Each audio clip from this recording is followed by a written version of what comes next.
Hello, dear members of the Competition Commission. We are continuing the 9th meeting of the Competition Commission for administrative positions in SAPO. And according to the schedule of the interviews, correspondence of the candidate to the criterion of integrity, today we are having Formagey Alexander Leonidovich.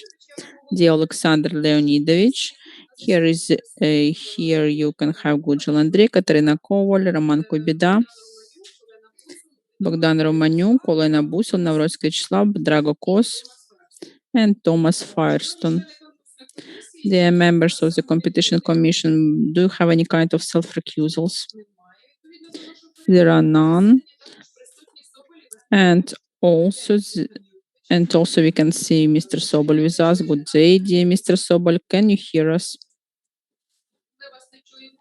We cannot hear you. Yes, I can hear you well. Thank you. Do you have any recusals? No, I do not have them.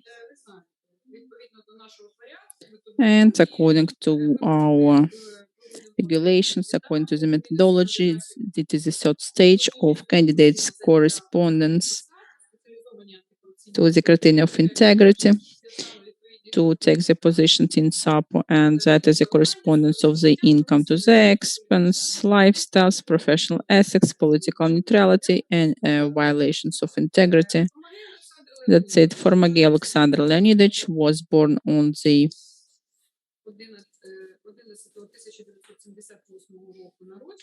1978.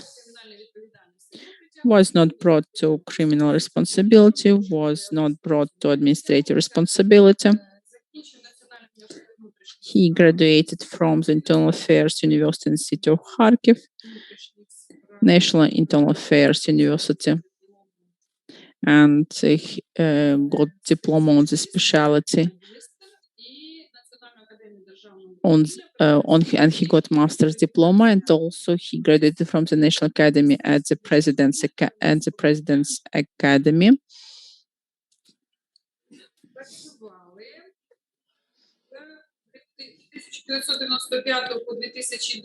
1995 to 1997, he was in the National Police as a chief investigator.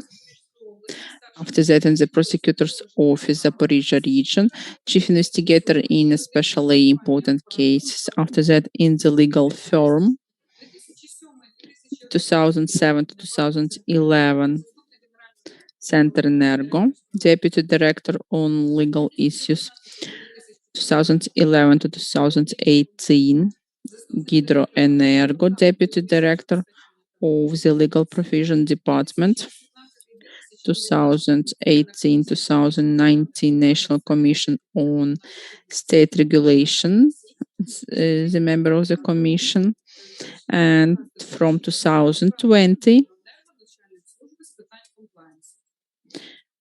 he is dealing with compliance issues.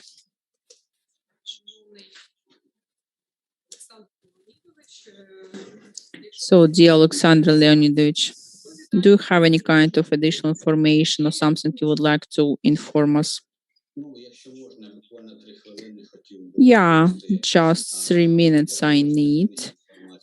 I would like to provide information on integrity, the ones that let you understand me from the ethical point of view, not the background, by my personal way, personal achievements, if I may.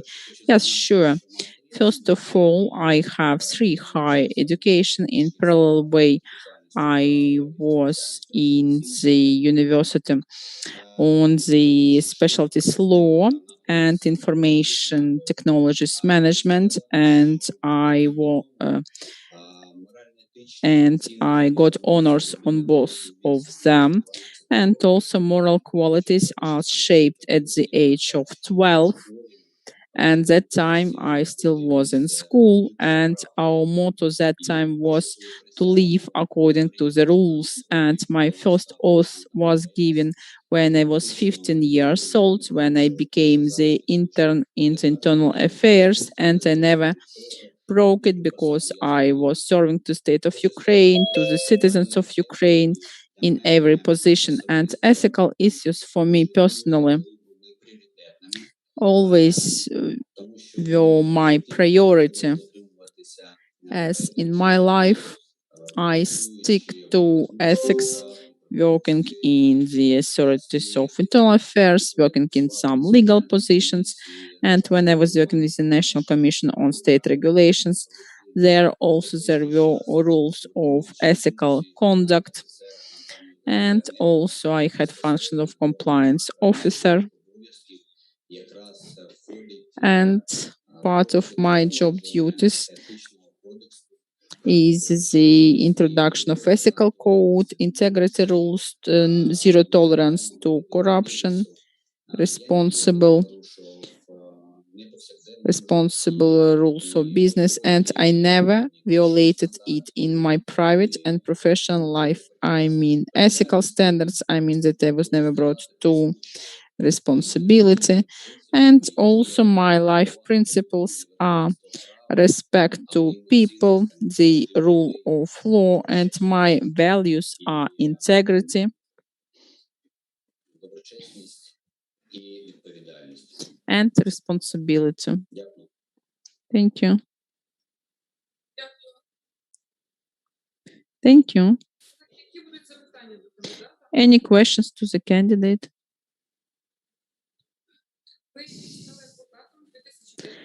You became a lawyer in 2005, right?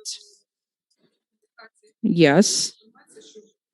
We just have information that in your declaration for 2017, you notified that you are a member of two associations of the lawyers in the regions, and in 2016 we can see membership only in one of them.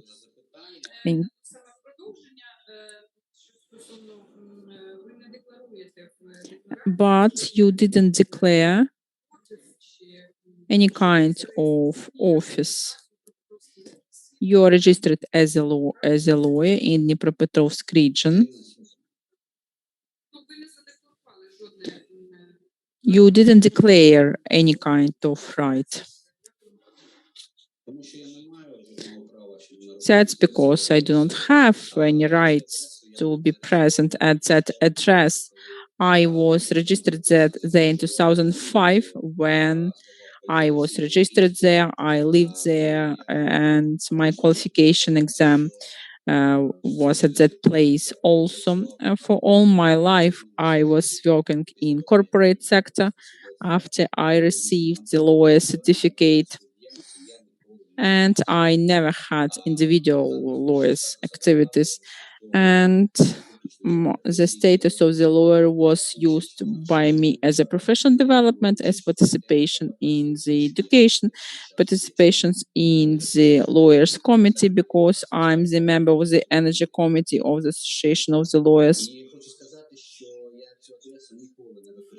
And I never used this address as the one for bar activities. When in 2017 I was selected to the National Commissions on Energy Issues Regulations during a month, I wrote a letter to the Council of Lawyers in Dnipropetrovsk region to suspend my certificates, and they suspended it. That's why in 2019 I didn't declare it. When I finished working, I wrote a letter to the tax inspection that I'm not planning to have any kind of individual bar activities, and according to the legislation, I sent a notification to liquidate me as a taxpayer on this article, but unfortunately that time lockdown just started, tax inspection didn't make verification, and still I'm in the tax inspection enrolled like the one who is dealing with individual bar activities, but I do not. So you received your certificate in 2012, right? And which year, which form did you practice law if you did? You got the certificate, right? I'm just interested according to the new law. You know, I was working as a corporate lawyer. I was not working as a lawyer according to the law on the lawyers.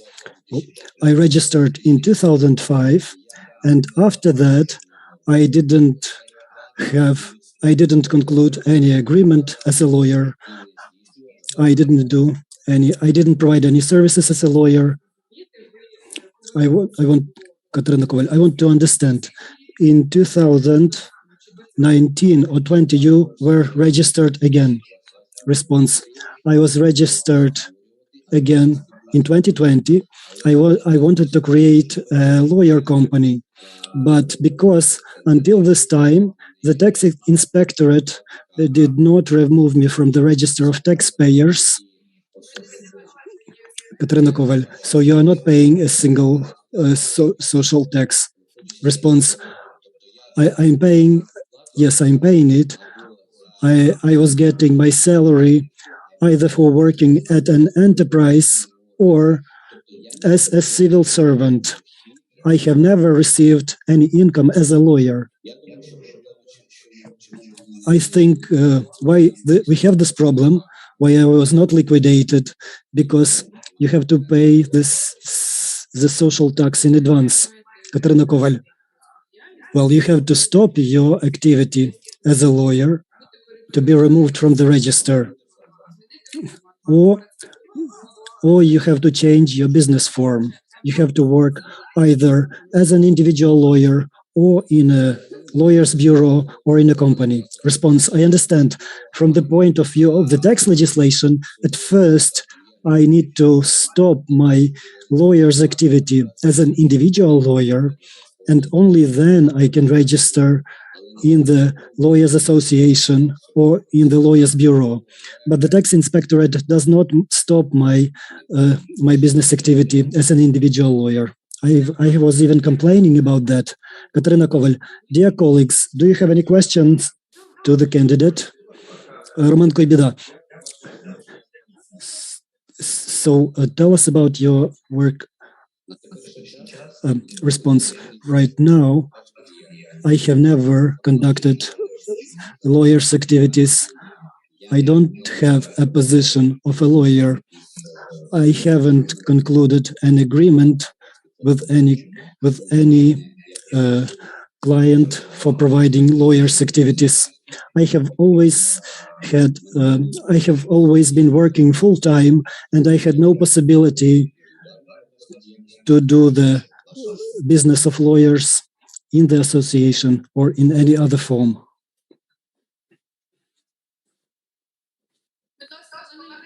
Please, Miss Busol or Roman.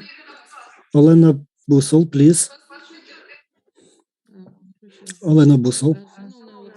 Dear Alexander Leonidovich, as you have said, you used to work in the sphere of energy and utility services as a public servant, and you were a member of the National Commission. Well, this is a public organization. Olena Busol, you are also a beneficiary of a company, and you have corporate right in an enterprise, Artelex Consult. No. When I became a member of the National Commission for Regulating the Energy, according to the legislation, in 1 month, I had to dispose of the corporate rights, and in June of the year 18, I gifted the corporate rights to another founder. And since that time, I don't have any corporate rights in any company. Olena Busol. So on the internet, I can see, so an APC says that the information is up to date. And your partner, Dodenko Alexander, in June 2021, was appointed as a member of delegation of the government of Ukraine for negotiations between the government of Ukraine and Moldova for operation of Dniester complex hydraulic node, and is deputy counselor for Ukrgidroenergo. So could you confirm this? Will you have any conflict of interests? Do you have any issues with that? So please resolve our doubts. Response: there can be no conflict of interests. The corporate rights were transferred in the year 18. I don't have any rights in this enterprise. Mr. Dudenko and as me, we are working in the same company, Ukrgidroenergo. We have official relations and no other relations. Thank you for the answer. Katerina Koval, please, Mr. Navrotsky. Alexander Leonidovich, 2 questions. First one, you used to work in the prosecutor's office. You are not a systemic candidate. Is this your advantage or a drawback? Response: I think this is my advantage, that I'm not in the system, because I used to work in the law enforcement. I have experience in the law enforcement and in the real sector of the economy. So I believe this gives me a more systematic approach for fighting corruption, because corruption in the economy and dependence of the corruption and the level of economy is a key factor to build the combat against corruption. The second question from Mr. Navrotsky. You know that there is a criminal proceeding which has been going for a long time regarding the Rotterdam Plus formula. So if you are appointed to this position, will you have a conflict of interest? Because you will have some authorities, certain authorities regarding this criminal proceeding. Response: yes, this was in the questionnaire, and I will repeat myself that by working in the Commission for the Energy and Utilities, I participated in preparation of the materials for other criminal proceedings that are being investigated by the NABU, and I believe that for all criminal proceedings that I was related to, where I was preparing materials while working in the Commission, I will need to have self-recusal for those cases and proceedings. As for the Rotterdam Plus proceeding, I would like to say that there were publications alleging that I voted for using this formula, but this is not true. I provided the materials, and when the Commission was working, when the previous composition of the Commission was working, this formula was transferred to the market price formation, and during my tenure, this formula stopped working. And as a head of the SAPO, I will have no right to participate in this proceeding, and I will announce a self-recusal if necessary. Thank you.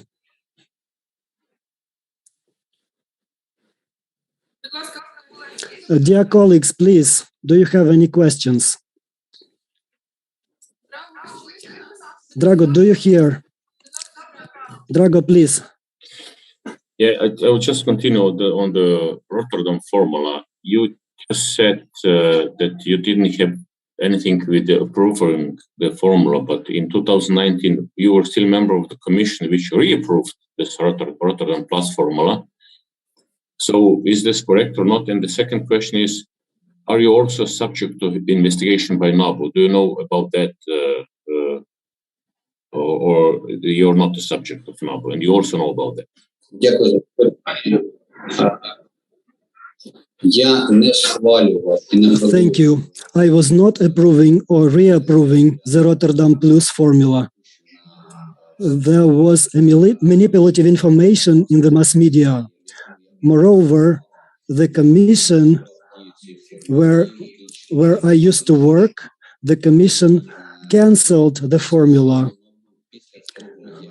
And after I finished my tenure in the commission, I was questioned as a witness in this case, and I have provided all the necessary information that could help in the investigation, and I have no other status in this case.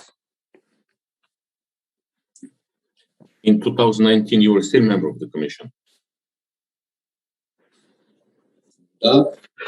Yes. So how did you not participate in reapproving the formula?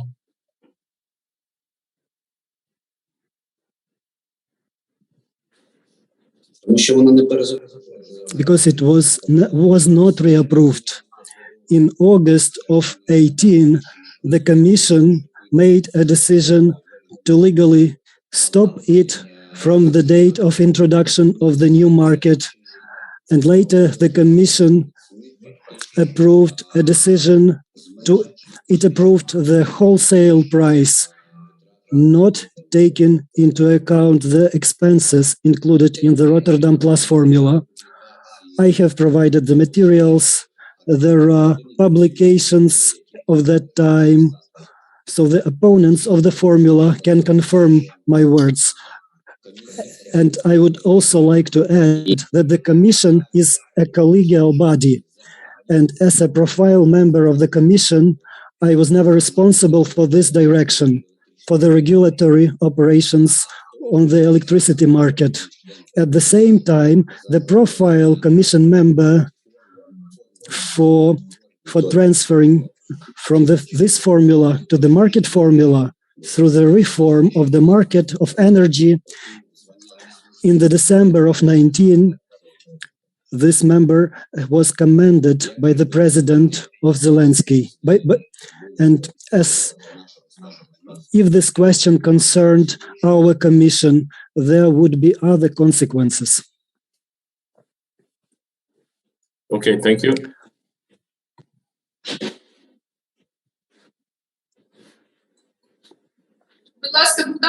Katerina Коваль, please, Bogdan. Drago, do you have any questions? Any other questions?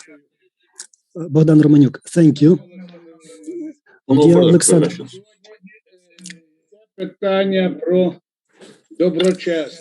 so today we are discussing integrity.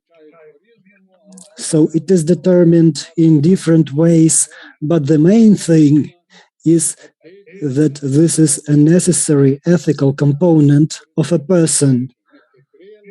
So that the person would not be dodging, wouldn't seek any privileges in life, and so on. So I have a question to you. I have read your biography, your information, and I have a question to you. You have graduated the university with one specialty. You used to work in one agency, then you moved to another agency. From the point of accusation and prosecution, you move on to the position of defense. Then you start working in the private business. Then you start working in the energy sphere, and so on and so on. I don't want to continue. So, does it seem to you that, well, for me, this is not very clear. Maybe you can explain. So, is this some dodgy activity? Are you seeking some interesting dividends? So you change in a year or two, you change your jobs. You have very different jobs: energy sector, legal sector, investigator, private sector, and so on. So please, response. Thank you for the question. I would like to indicate, to specify the context. In fact, the experience, according to my workbook, I'm working starting from 1995, so 26 years as of today. I was working only for 3 years in the private sector, from the year 4 until the year 7. From 1995 until 2004, I was working in the internal affairs and in the prosecutor's office. Starting from the year 7 until the year 18, I was working in the public corporate sector, in the Center Energo and Ukrgidroenergo, which are owned by the government. And working in those enterprises, I was always protecting the interest of the state as a stakeholder, and I was getting the necessary results. In the year 20, I was studying in the State University, in the Academy of Public Management of the President, and I continued to work for the state in the Ukrgidroenergo company, in the energy sector, which is working on the energy security of Ukraine. And I continue to protect the interest of the state as a representative of this company. So as for my jumping from one sector to another, this is not correct. Even at school, I decided to work for the state of Ukraine, for the society of Ukraine. When I started studies in the internal affairs, and all the jobs that I have, they are the tools of my self-accomplishment for the development of the state and the society of Ukraine. So another question from Mr. Romaniuk. So what do you think? If you work in one sector, is this an improvement of the sphere or just something? So you wanted to try a bit of everything for the development. So how do you look at this? Response. So everything depends on the time. On each company, on each enterprise, I'm working for 10 years in Ukrgidro. I used to work 9 years in the law enforcement. So in my opinion, this improves my outlook as a professional, and this improves my mindset, my outlook as a person, my understanding of the processes in the country. So if a person changes jobs every year, if the person changes directions every year, I don't think this is correct. I would like to say, all right, thank you. Thank you.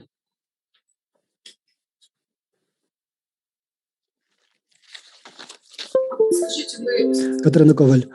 So please, the president awarded you with, not me, not for me. The president awarded the profile commission member, not me. No, it wasn't me.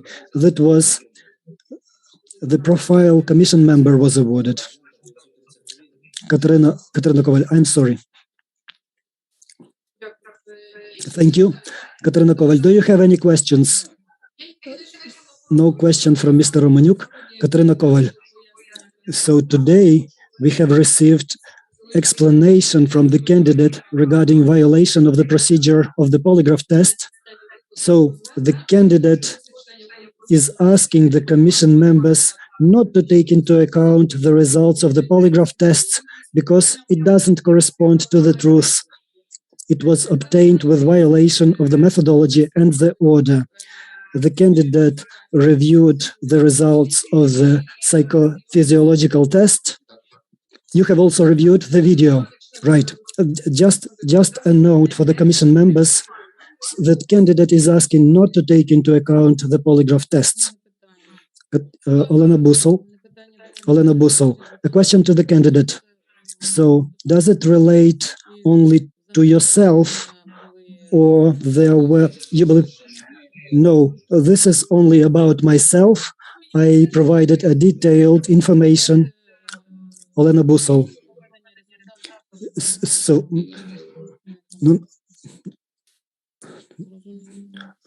yes. Katarina Koval, we had explanations from the candidate on the email, so we have reviewed the explanation. This is just a note. So, any other questions, dear colleagues? Please, Drago. Well, I could not read the complaint of the candidate against the polygraph testing. So just a question for him. What was the problem? What was breached in the procedure?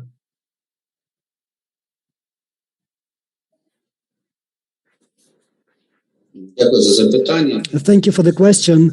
The violation of the procedure was that the polygraph expert has to be neutral. He has to create an atmosphere of trust and not to use manipulations that can distort the result. At the same time, in my explanation, I provided the proofs that show that the polygraph expert was not unbiased, he was not neutral, and this distorted the results of the test. And this is a violation of methodology of the polygraph testing, which was published on the website of the Polygraphologist Association. I indicated the specific clauses that were violated, and the procedure was not in a due way regarding the that was used by the Commission. And I officially state that the tests of the polygraph do not correspond to the truth, and they are not correct.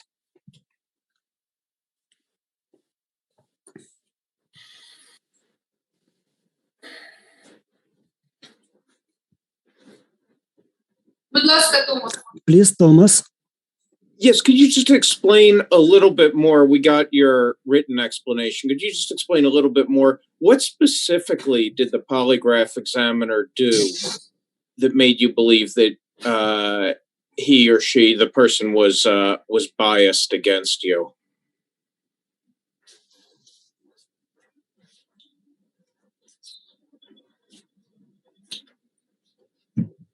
Ну, по-перше, Well, first of all, the polygraph expert, during the preparation, they were using manipulations. So he was telling me how to prepare my answers, and then he made specifying questions. He was accusing me that I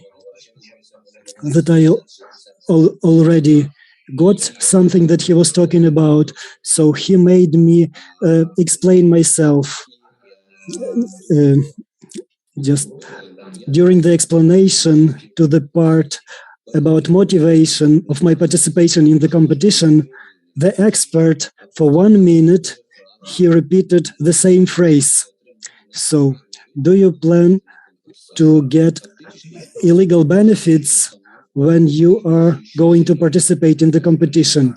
So he just increased the level of my perception of this question.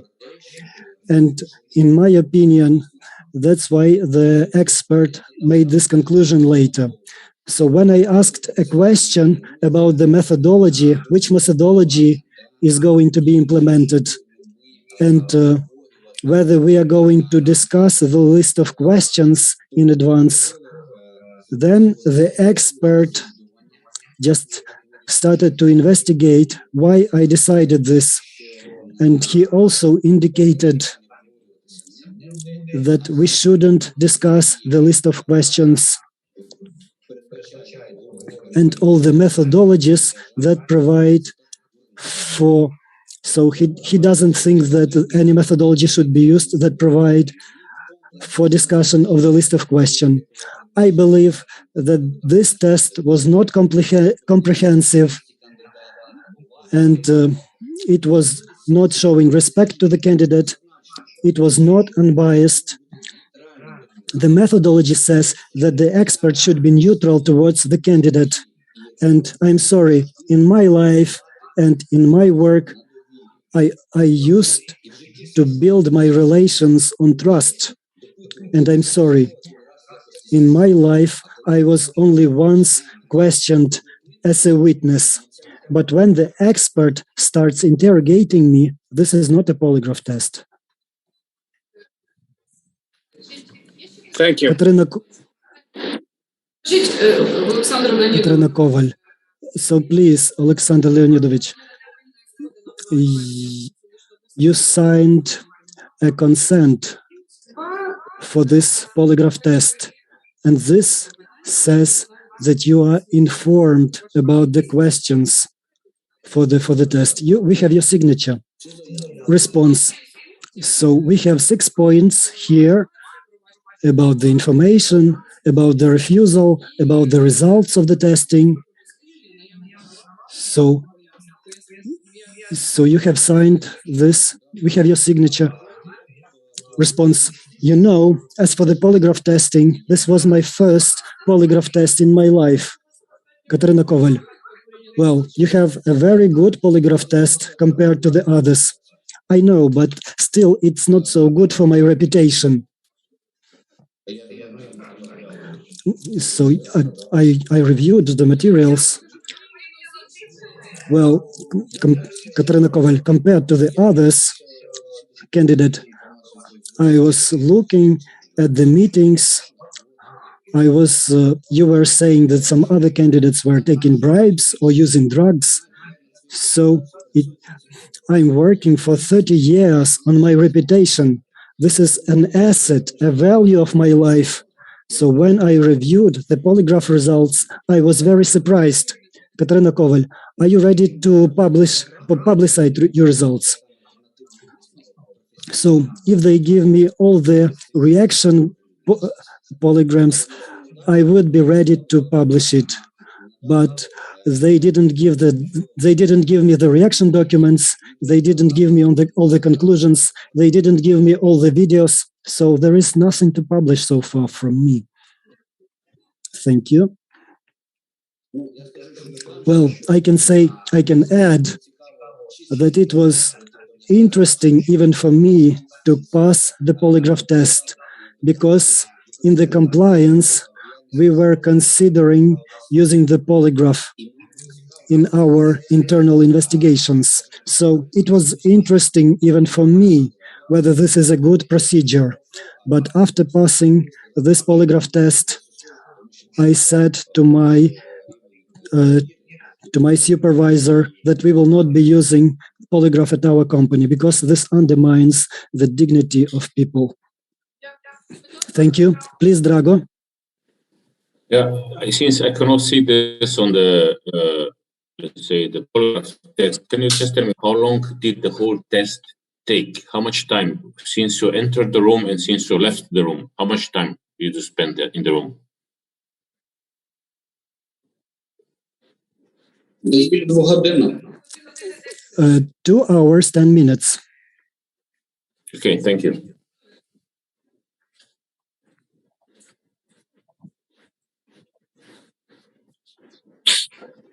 Є ще запитання? Dear colleagues, do you have any other questions? Yes, Mr. Kuibida. Were there any criminal proceedings against you? I was interrogated as a witness, nothing else. So what questions did you have? Response, I can't disclose this because I signed a non-disclosure document. This was in February or in March 2020.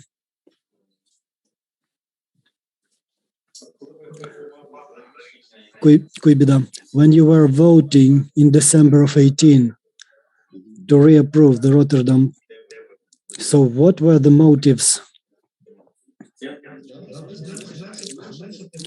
Response, to reduce the influence of Rotterdam formula so that nobody can accuse the Commission of using this formula.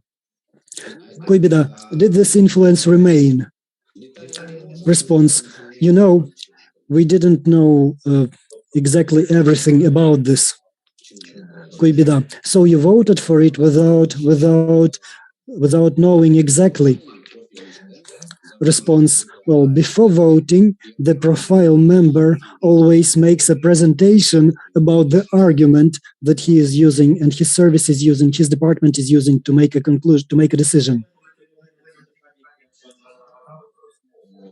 But why you didn't answer in written to all that question just asked, as all these questions were there? I did. I cannot see it.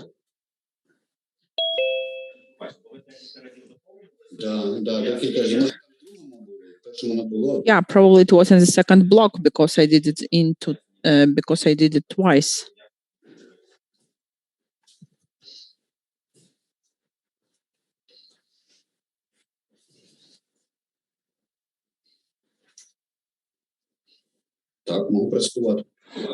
I can quote if you want.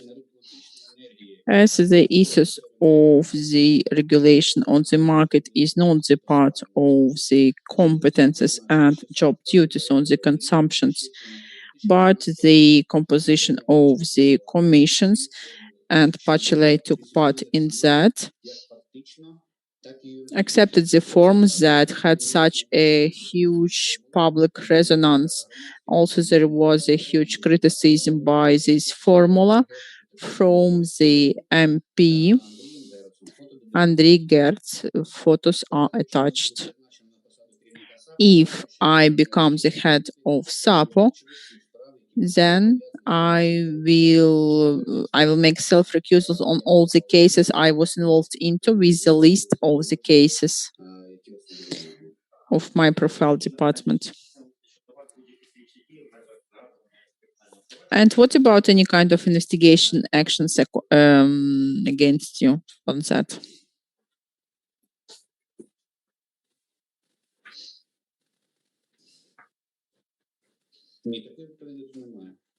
No, I cannot find it here. Probably I missed this question.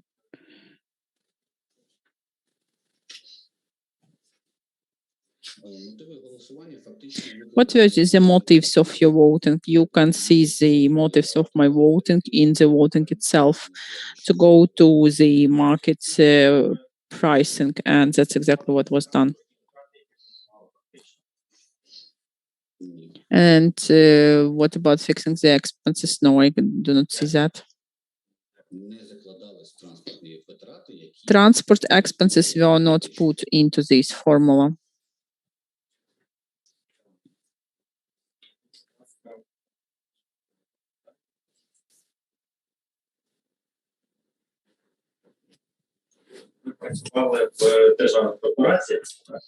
You worked in state corporations, right?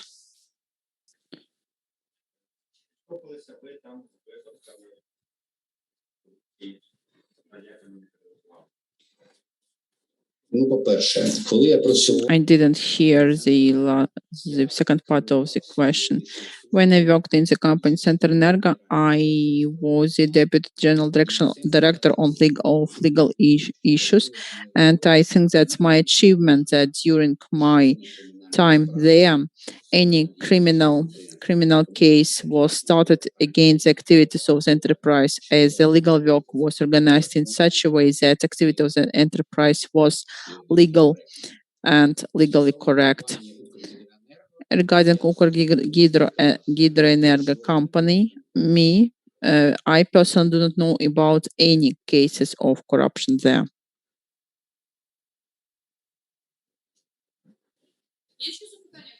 Any other questions, colleagues? Conclusions of NASP, conclusions of NABU.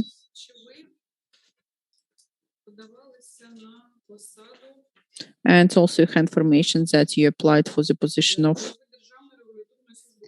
the head of State Regulatory Agency of Ukraine. Well, I took part in a few competitions during my time. once I won the competition for the member of the Regulatory Commission in 2019. I took part in the competition for the head of the State Regulatory Agency, and I was one of the top 5 candidates after special verification. But by that time, Cabinet of Ministers didn't define the candidacy, and there is a case on that, right? Yes, there is one on Ukrsib, and I was involved into one of them as a third person. I'm not one of the participants of the case.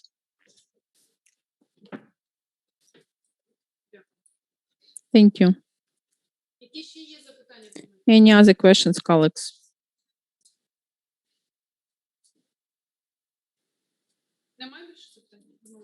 No questions left, right?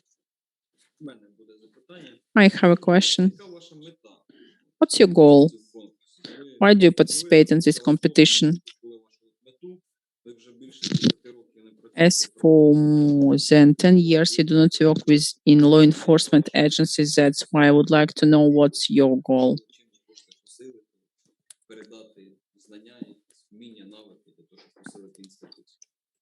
Maybe you want to transfer some knowledge, skills to reinforce the institution. My goal is to use my professional knowledge and skill serving my country, fighting the corruption, and I would like to transfer my vision of corruption problems, not from the point of view of law enforcement, but also from the point of view of economics and working in corporate sector of economics.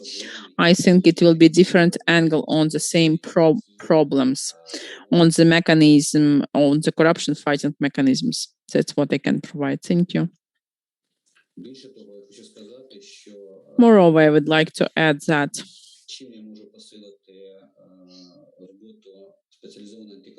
how I can reinforce the work of SAP, my experience of managing people and processes. I managed people from 1995. I was still an intern, but I did it, and my experience is more than 25 years in this field. Also, I have 2 features. First of them, I'm very good in integrating different processes, services, people, structures, and second, I think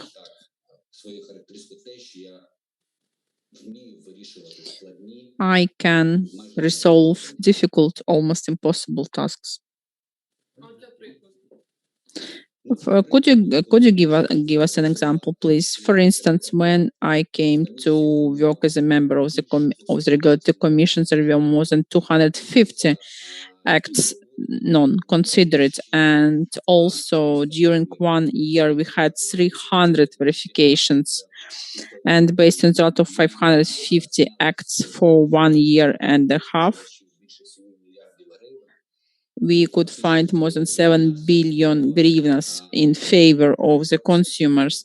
And in the process of my termination, the process will adjusted so well that in a week we had 235 acts with the deadline 2-3 days to provide institutional the transfer of cases from old to new composition. So I have experience of process alignment in such a way to let them work independently from the executor, and that's what I did working in the prosecutor's office, Centrenergo, Ukrenergo, and in the commission. And I think that organization of institutions work in such a way not to depend from personalities is a prerequisite to develop institutional capability of such agencies as SAPO or National Commission,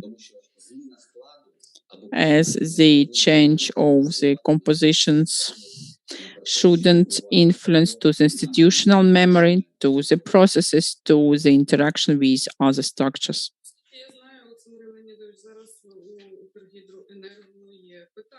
But now Ukregidroenergo has some questions on its activities. There are some decisions of economists. Yeah, there were some. I mean that there were some conclusions of the accounting chamber.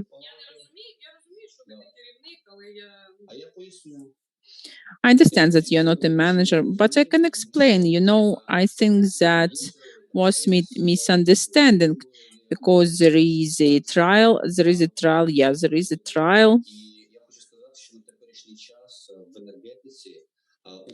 And at the moment in the energy, Ukr shows the best financial result, and this result is very stable during the last 10 years.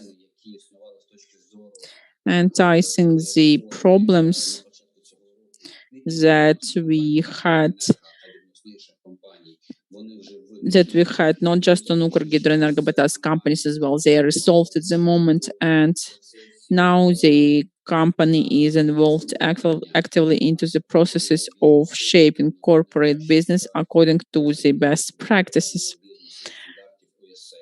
I mean, OSR standards, some other standards, and some time ago we had a conference in the energy sector. There were 15 companies. In general, there are 15 companies, indicators of the state.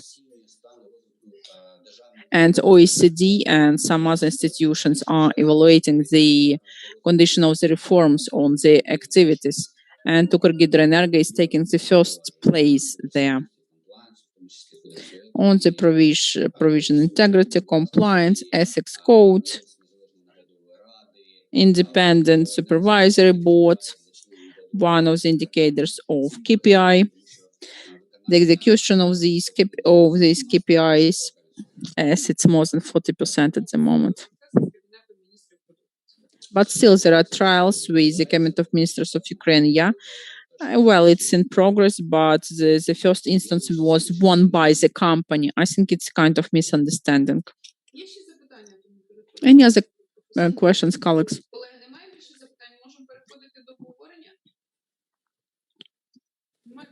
Can we start debates?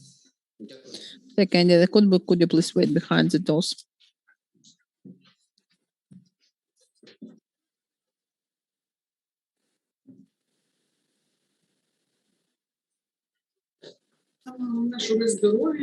The most important that you are healthy, that we waited for you.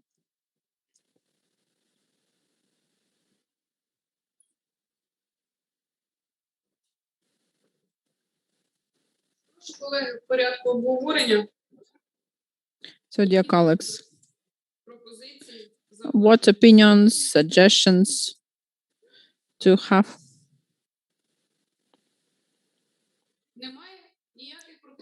Any comments, suggestions? Can we start voting? I was thinking for a long time.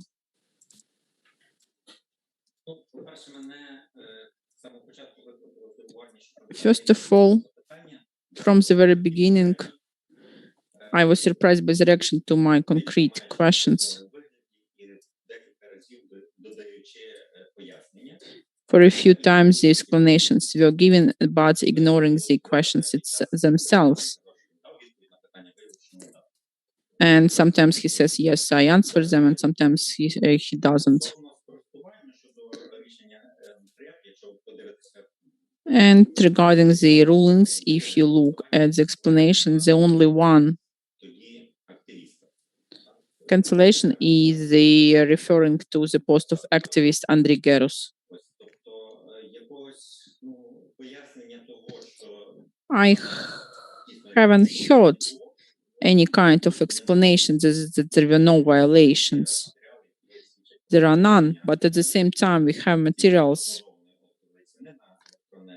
about the continuation of the wholesale price at that time.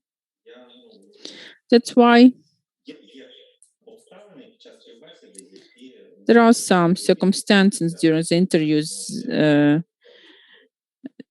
that are not, that are against the trust. I think that I will vote against. Drago, you wanted to say something, right? Yes, please. Yes. Also, I asked some questions about this Rotterdam Plus formula, and Mr. Kuiveda also asked some questions, and I still didn't get the answers. I don't understand what the candidate was doing in 2018 when the form was reapproved. So he simply stating this is a lie. I didn't do it, but he was a member of the commission then when the formula was reapproved. Of course, they canceled it in 2019 when the new law was adopted. So that was not a big deal for the commission. They knew they have to cancel it soon. So, but Roman, just a question for you. You asked him about his participation in voting in 2018 or in 2019?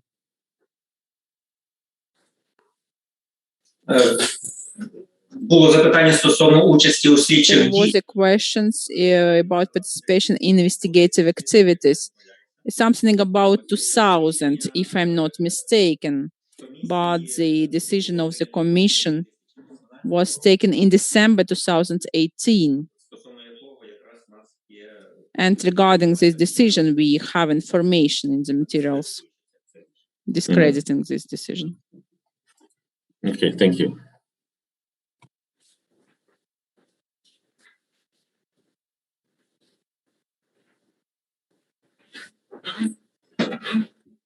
Цікаво, колеги, ваша точка зору. Якщо Dear кандидат colleagues, we are very interested in your opinion. If the candidate asks, do not take into account the results of polygraph examination, how should we react in this case? What do you think? I think that we just do not refer to these results as we have, a lot of other materials. The candidate has the right to appeal for them. We can just take them into account, but it is the right of the candidate to express his opinion on them. It is only one candidate who wrote an objection in a written form. And with the time, he can appeal the result. ми можемо переходити до голосування. Can we start voting? No, I would like to add something. Yes, please, Olena. I do not understand the questions on the questions of Mr. Kubida as regarding the Formula Rotterdam Plus. The candidate explained to the civil society organizations in a written form. It was in internet, on the website of Transparency International. And analytics of this organization took these explanations as the ones satisfying. And regarding the questions of Mr. Romaniuk on transfer from one state sector to private sector and vice versa, well, I see no crime in that. And regarding his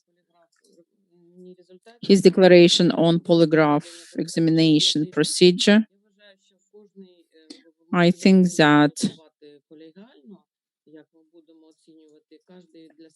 we shouldn't vote as a team how to vote. Everyone should take their own decision, what to think about it, just to take it into account. That's it. Дякую. Thank you. Any other questions, comments? Yes, Bogdan. Я не обвинувачував його в чомусь кримінальному. I wouldn't blame him in something criminal, but I explained from the very beginning what integrity stands for. Коли ми порівняємо, що And if we compare what's written in polygraph examination and what he said, these data confirm each other. людина Because when someone would like to become a professional, вдосконалюється пов'язки, they work а не and improve their skills. там, де цікавіше, так м'яко скажемо. Not here, the person doesn't go to the places where it's interesting. well, probably I'm mistaken, but after the long life I lived, I understand how the professionalism is built in the sector where you would like to service, where you would like to provide the organization the highest level. You need a huge pile of knowledge, not just coming from one place to another one. Probably it's my mistake, but my opinion is confirmed by my life, by the people I know. Thank you.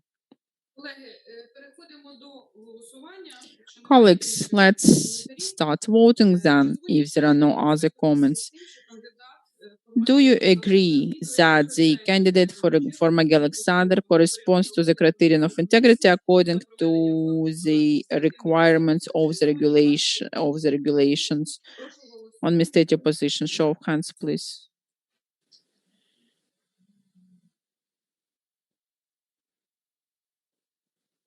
Голоса за віддали Votes for Гуджал, Mr. Gujal, пан Томас Фаєрстон, Mr. Thomas пан Firestone, Навроцький, Mr. Navrotsky, Гусал і Busal, Соболь and Sobol Євген. Yevgen. Рішення не прийнято. Decision is not Рішення не taken. прийнято.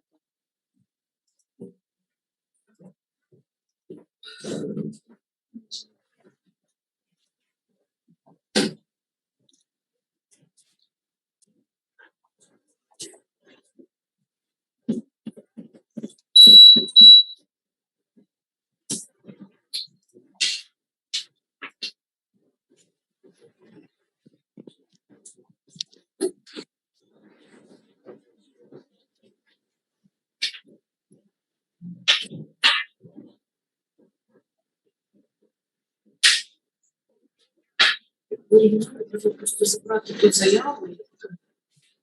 Що таке? Ні, ну ми ж оригінал тут. Деякі оригінали треба справу забрати. Ну, так.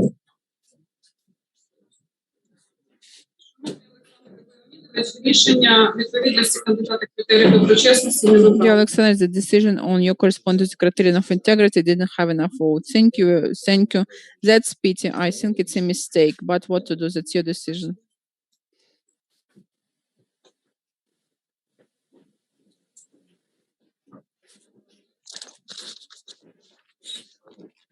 Робимо перерву 5 хвилин чи продовжуємо? 5 minutes break, or we can continue without it. 5 хвилин перерва. 5 minutes break then. Я за перерву. I'm for break. Thank you.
Ми ж можемо, Сергій Володимирович, ми ж можемо рішенням затвердити ці...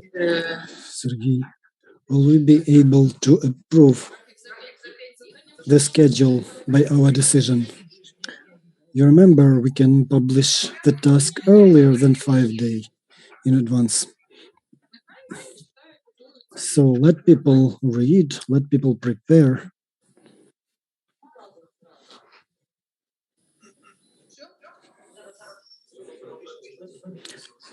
So.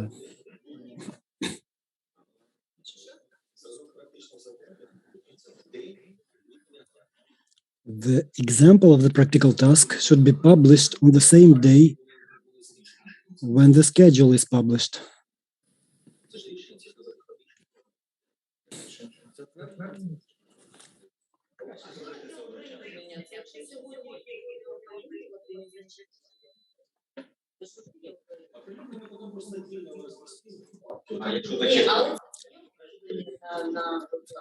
Ми вас чуємо. Lena Busol, we can hear you. Katarina Koval, please invite the candidate.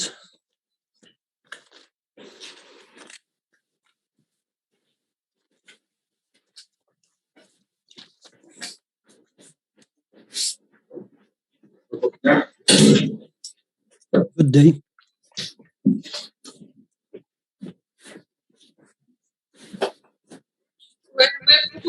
Dear colleagues, we continue the 9th meeting of the Selection Commission. We have interviews regarding the integrity criterion. Taras Andreevich. So today we have the following members. Mr. Gujal Andriy, Katarina Koval, Bogdan Romaniuk, Olena Busol, Vyacheslav Navrotsky, Drago Kos, Thomas Firestone. Maybe we will have Mr. Sobol later. We have quorum. And dear colleagues, if you have self-recusals, please let us know according to our regulations. And dear Taras Andreevich, do you have any recusals? No recusals from the candidate. Mr. Sherbay Taras Andreevich has been invited for the interview regarding the integrity criterion, was born in December 87, has never been brought to criminal responsibility, never been brought to administrative responsibility for the violations of corruption, graduated the Ivan Franko Lviv National University, Master of Arts in Law, also graduated Lviv National University in financial and banking and finance, in banking and finance. Work 2010, Drohobych Interregional Prosecutor's Office as a trainee. 2010-2011, trainee as assistant to the prosecutor. 2012-2013, Lviv Interdistrict Transport Prosecutor's Office, assistant to the prosecutor. 2012, Prosecutor's Office of Galitsky District as an assistant of the prosecutor, then senior prosecutor. 2013-2014, Prosecutor's Office of Lviv Region, Department of Supervision of Compliance with the Law of the Internal Affairs Agency, support of the state accusation. Until 2013, Deputy Head of the Department for the Observance of Law, the supervision of and support of the state accusation in law. Also Head of the Department of Supervision of Compliance in the investigative activities and in the accusation of state. 2016, Head of the Department for Receiving and Processing of Operational Information and Analytical Work. 2016-2020, Department of the Third Department of the Prosecutor of the SAPO, starting from the 2nd of January 2020, works in the SAPO, Prosecutor of the Third Department, management of the procedural guidance and support of the state accusation in court. Do you have any additional information? No, no additional information. Katarina Koval. Usually we ask candidate to speak about his motivation to participate in the competition. It is very important for us to know why you participate. Thank you. Talking about my motivation to participate in the competition, I would like to say that in the SAPO, I have been working from the time of its foundation. I have been working for more than 5 years here, and me, as well as other prosecutors, we participated in the establishment of this institution, in formation of its court practice, of its enforcement practice. And because of my experience, I clearly understand how we need to organize anti-corruption investigations, how we can build cooperation with other law enforcement agencies, including international legal assistance, what are the requirements and criteria for the sufficiency of proofs provided by the High Anti-Corruption Court. All my previous work was connected with organization of pretrial investigation, supervision of operational and search work, and supporting public accusation. Also, I have management experience for the 11 years of my work in the prosecutor's office. There were no complaints against me, no disciplinary complaints. I have never been brought to disciplinary responsibility because I work in the SAPO. All the processes that are taking place in the institution and the problematic issues and the challenges that our team has, I know this from the inside, possible mistakes from the inside, and I believe that my experience allows me to aspire for the position of the head of the SAPO in order to provide efficient performance of this institution, to resolve organizational and practical problematic issues that arise in the team, and ensuring the independence of the prosecution. Katarina Koval, thank you. So you have never been brought to disciplinary responsibility. Were you commended? Yes. For the period of my work in the prosecutor's office, I was 2 times commended by the prosecutor general. The early promotion, the higher counselor of justice, and letter of thanks from the prosecutor general. So they are included in my profile. And when I was in the regional prosecutor's office, I was several times commended by my management.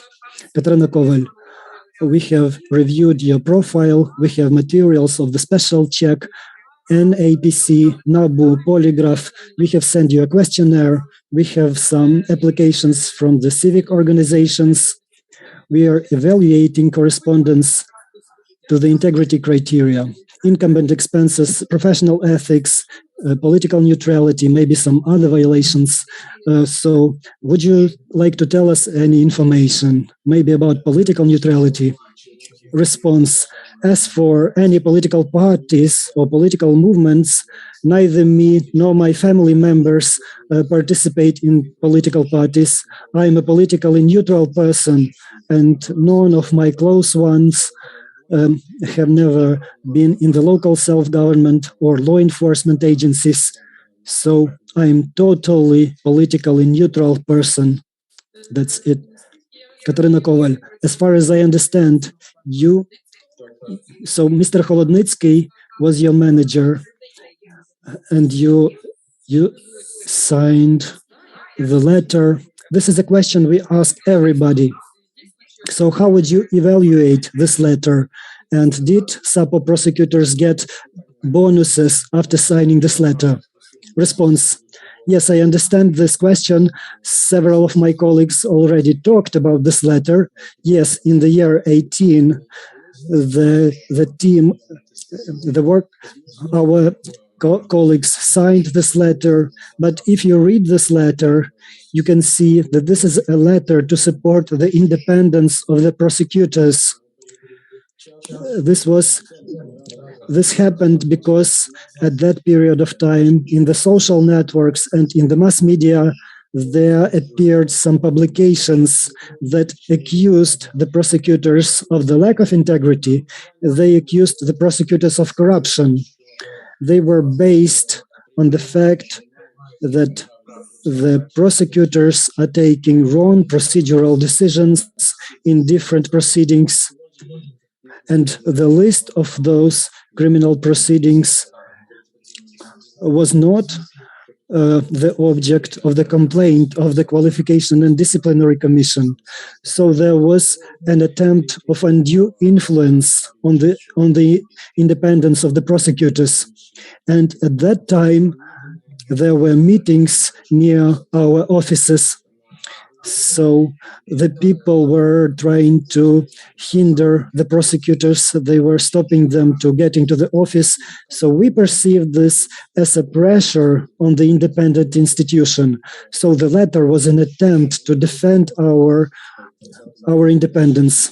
And this was not a single case.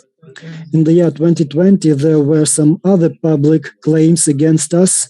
And because they were public, we also made a public response.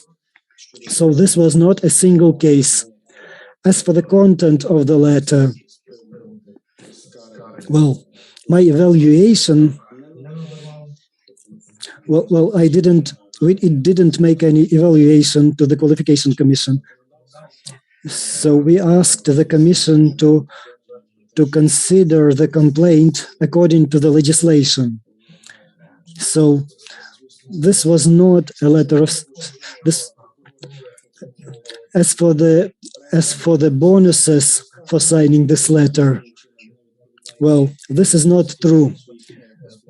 Well, I gave the written explanation analyzing the income, the monthly income, and the annual income of both those prosecutors who signed and those who did not sign the letter.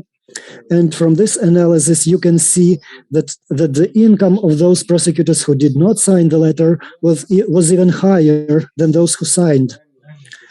As for the explanation regarding the bonus payments, this was not the bonuses for the letter, as was stated in a publication.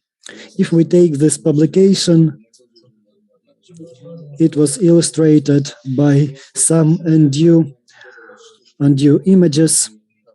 So the bonuses were in the structure of the salary of the prosecutors. I can explain that at that period of time, there were some limitations regarding the payment by the government, which contradicted to the regulations on the prosecutor's office.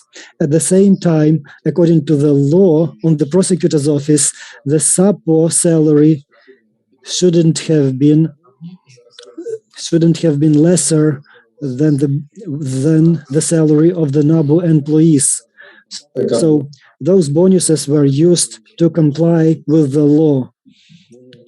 Those bonuses were not differentiated by personality. The bonuses were the same for everybody and did not depend on signing or not signing the letter. Katarina Koval, we have some referrals, we have some public referrals, so we need to put these questions. Katarina Koval, any other questions, please?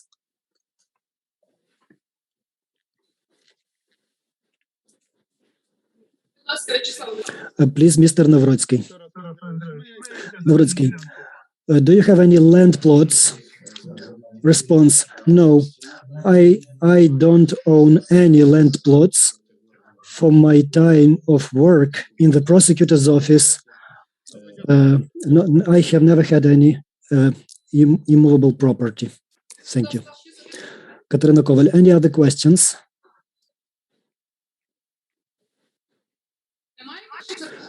No questions. We have studied your profile. Mr. Drago, please.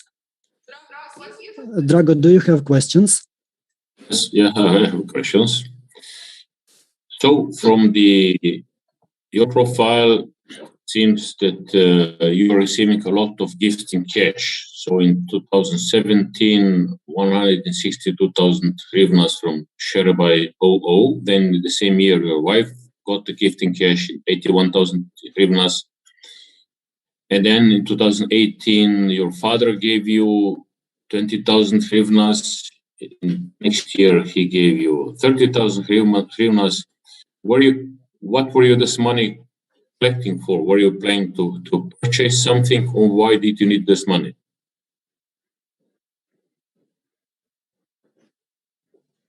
Thank you for the question. This question was in the questionnaire, and I provided detailed answers together with supporting documents. I would like to start with the gift that you indicated, 162,000 hryvnias. So I would like to emphasize that my parents have never been public servants. They have never participated in political parties. For more than 25 years, they have been doing business together in the sphere of retail, trade, and in the catering. So like all the people, they have accumulated some cash, so they had some savings. As 172,000 hryvnias in the year 16, my mother bought a car, a Chrysler, and because my family moved to Kiev, and it was necessary to buy a car for our family. So part of the money from sales of the car, she gifted the part of the money to me. I have included documents to confirm this. As for other smaller gifts regarding other amounts given by my parents, so in the declaration I indicated gifts from my father. I have indicated the sources. In the year 16, my father sold a car. So besides doing business, he also sold a car, Renault Classic. And as for why I need the money, so during the reporting period, my parents, due to certain religious holidays, children's anniversaries, they gave some presents to me, some gifts to me. So this is about the same amount, a similar amount every year. And according to the law, I declared these amounts. As for the gifts declared by my wife, I provided confirmation about the income of my parents during the reporting period. So started from the year 94, they have been in business. They are registered as private entrepreneurs. They own 2 companies, manufacturing companies.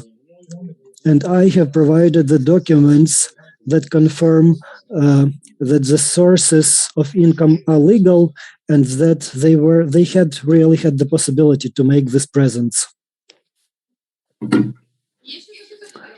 Any other questions, Drago? Yes, thank you for the answers. They were very helpful. So, according to information which we have, in 2017, you allegedly drove to Kiev airport, helped Mr. Zhurillo leaving the country. Mr. Zhurillo was under investigation of NABU. NABU did not want to leave. He didn't want to leave him the country, but SAPO agreed, so that was fine. Can you tell me how many times have you traveled to Kiev airport to help other suspects to leave the country? I'm sorry. Could you repeat, please, once again? I'm asking, did you travel to the Kiev airport only to assist Mr. Zhurillo leaving the country, or there were also other suspects for which you did the same thing?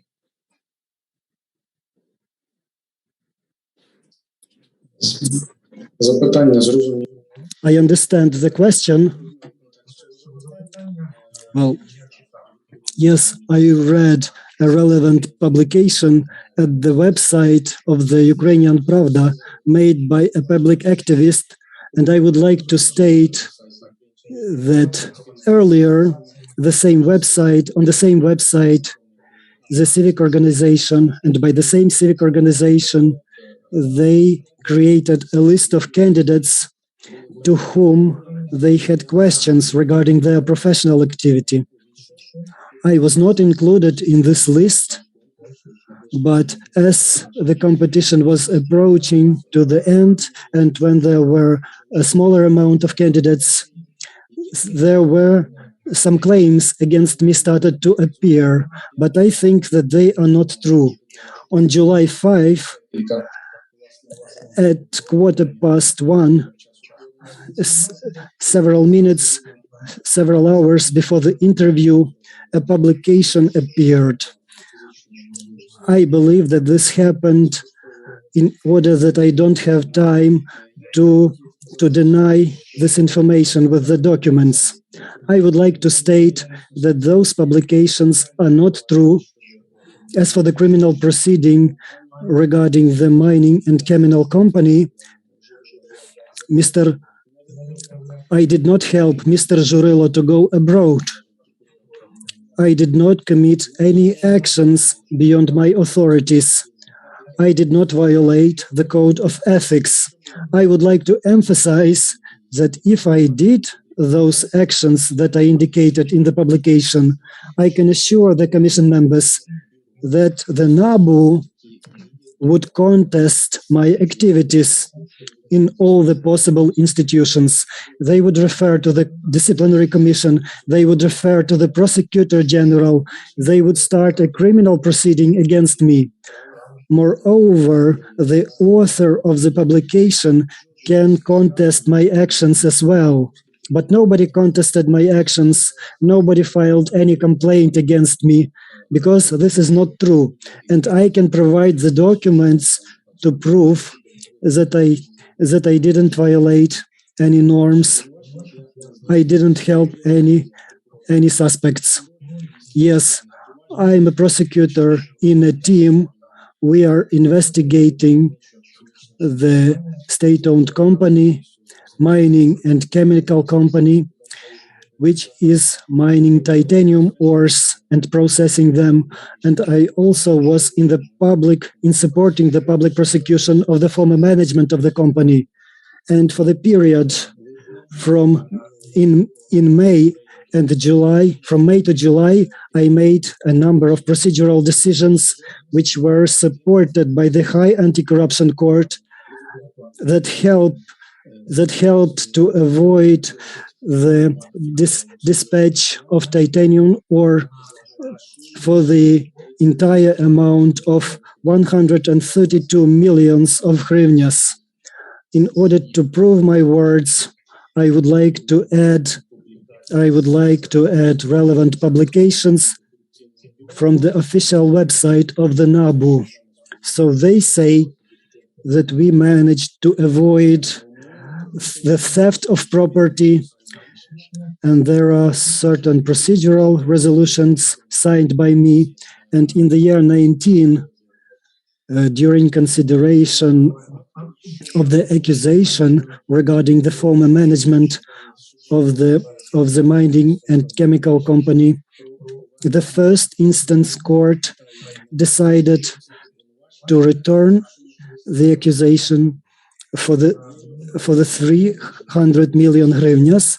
And according to my appellation, this decision by the court was cancelled, and the first instant court was obligated to consider this damage of 300 million hryvnias.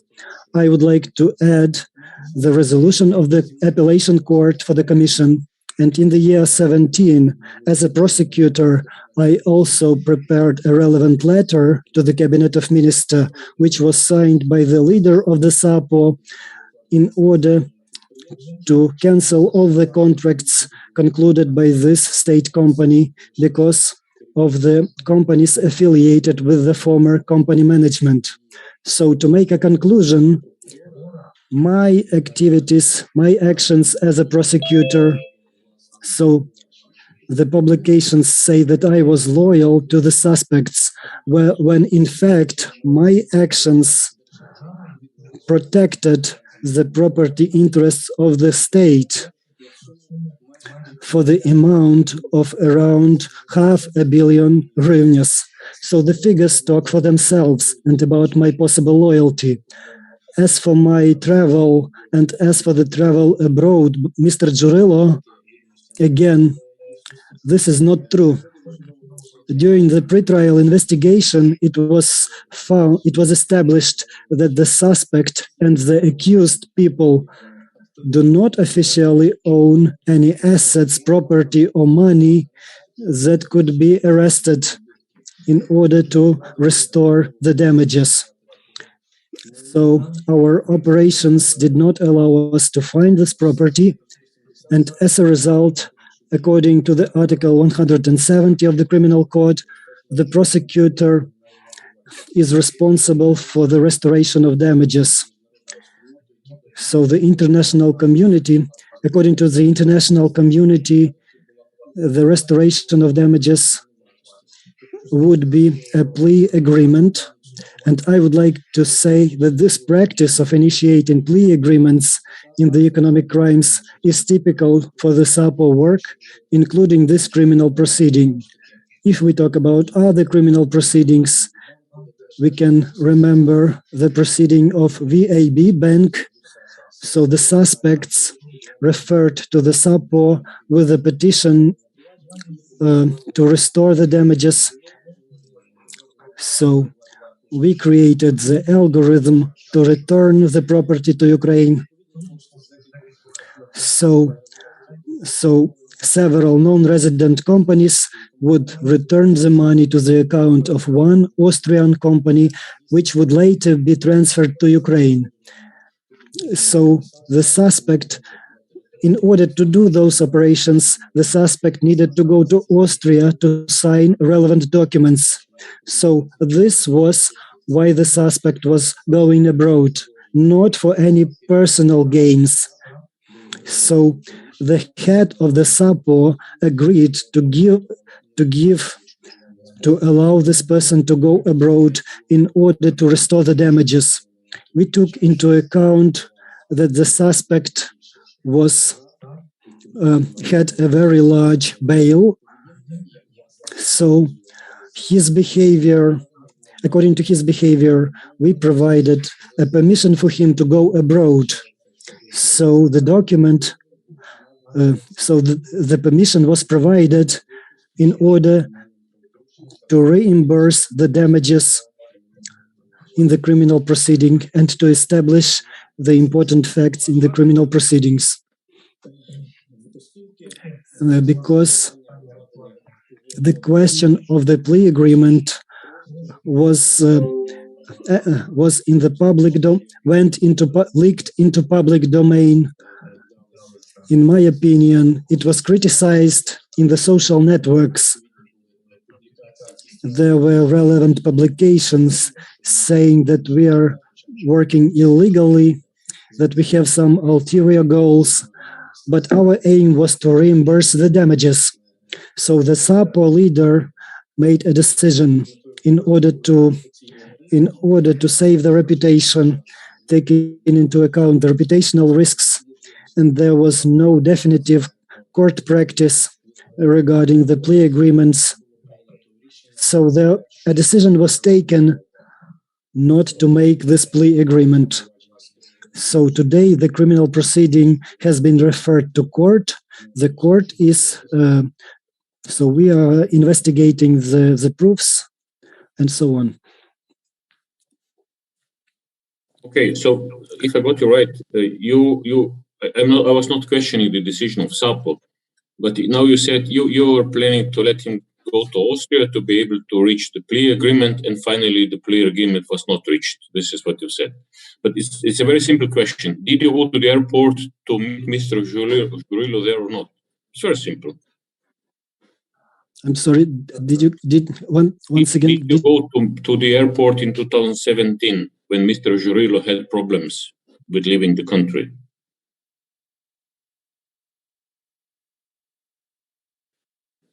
Я аеропорту не відвідував.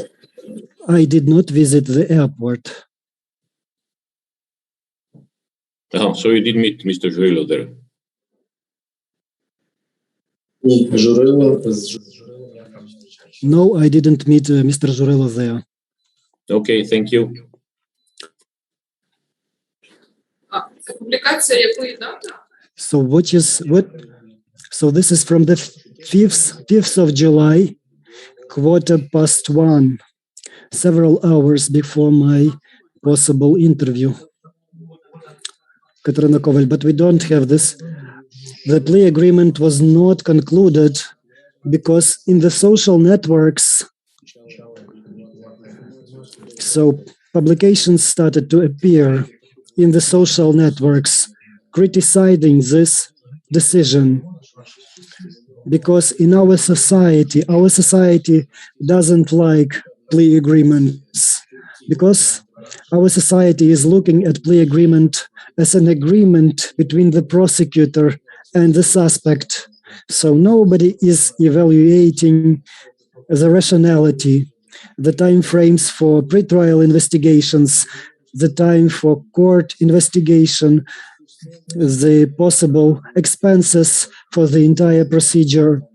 And because of the criticism, because a number of activists were saying that this plea agreement is not in the interest of society, they were accusing SAP or prosecutors of the lack of integrity.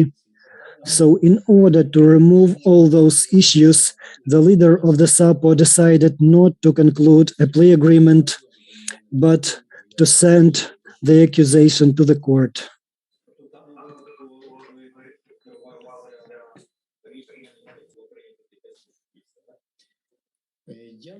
At that time, you were thinking about public interest, right? Not really, as the issues of the agreement are in the competence of the head of the prosecutor's office. So that is a question to him.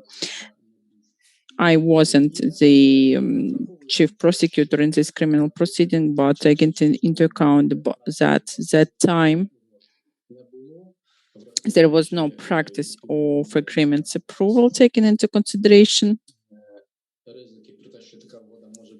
The risks that such an agreement can probably won't be approved, and it will be reputational damage of the Special Anti-Corruption Prosecutor's Office. That's why the decision was taken to send indictment, to correct indictment, and it doesn't limit us. If we need to do it, we can do it at any other stage.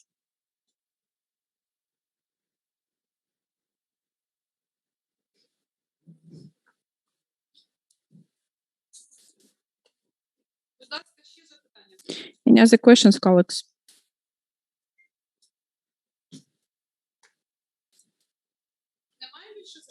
No questions left? Yes, Olena.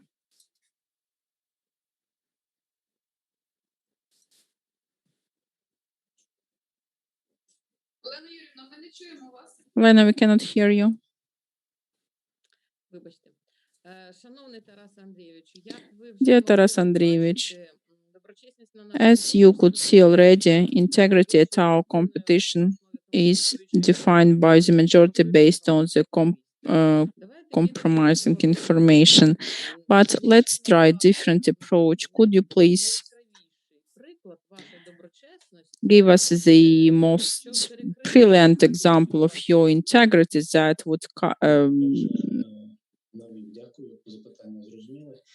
that would show all your best qualities? Thank you very much for your questions. I already gave you examples of procedural decisions for the amount almost $500 million hryvnia regarding the criminal proceeding that I had questions on, and on my job duties. In 2019, The joint investigating group between Ukraine and Poland was created, and I was the head from Ukrainian side. And thanks to our coordinated efforts on the territory of two countries, special operation was made. We had search at the same time on the territory of Ukraine and Poland, and based on this operation, 6 people had suspicion on the legal benefit for the amount of more than $1 million. It was about the former head of Ukravtodor and some other high officials, but notwithstanding any kind of influence or media or resources, I think it shows very well attitude to work. But you are saying more about professional qualities, but what about your influence? Окрім публікації, Besides the publications, сторонній вплив на вас, окрім публікацій громадських активів? did you have any other external influence on you besides NGO publication? No, there was no any kind of influence that could influence my independence or neutrality. And I do it based on my own perception. And the positions of the officials also are not important for me. So any kind of publications in the trial, still we cannot use likes in social media. We can use just evidence. That's why to tell about some possibility of influence, probably I'm independent of this kind of influence. Do you have any kind of political links? No one among my family relatives were the members of political parties or movements. They never took part in them. Or I do not have friends politicians. All that all that was not involved into my career. Thank you. Колеги, є ще запитання? Colleagues, any other questions? Достатньо високі роли, Тарас Андрійович, ви претендуєте на посаду. So you applied for the positions, right? Двох рейтингах одночасно. If you will win in all of them, which one you will select? I will select the position of the head of SAPO, as that's the position that allows to realize the goal of my participation, to make SAPO more efficient, do not have any kind of organizational problems, and independence of prosecutors. On the position of the head of department, I've already been there. And based on the goal, I will select this position. Could you please explain on political problems of your team? No, I'm talking about organizational and practical problems. Дякую, колеги. Thank you, colleagues. Можемо переходити до обговорення. Can we start debating? I have another question. Скажіть, будь ласка, чи погоджуєтеся ви висновком поліграфового стосовно себе, бо попередній кандидат він заперечував? Ви знаєте, висновок I haven't heard the Do you agree with the conclusion of polygraph examination?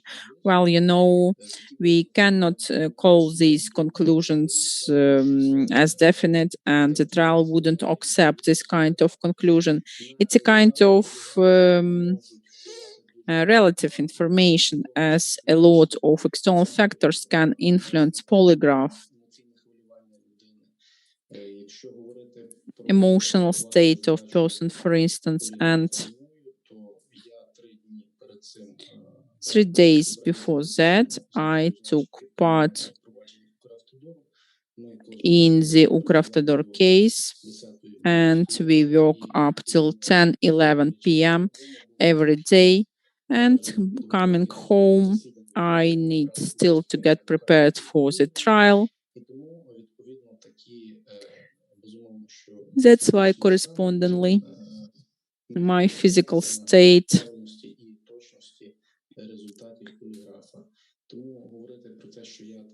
could be different. That's why I cannot say that I agree with the negative conclusions. If I'm going to appeal it or not, no, I'm not going to do it.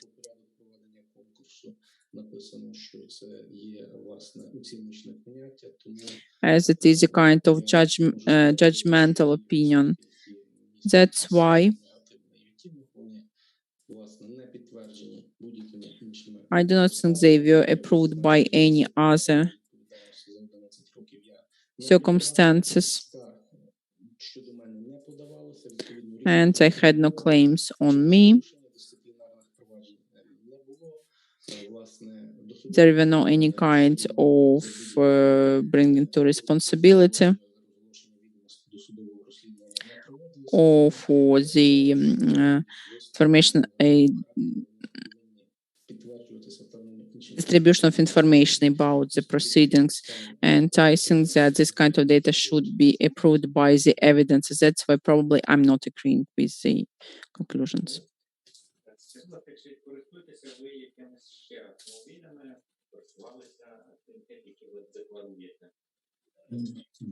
Do you have something else, some other cars that are not declared?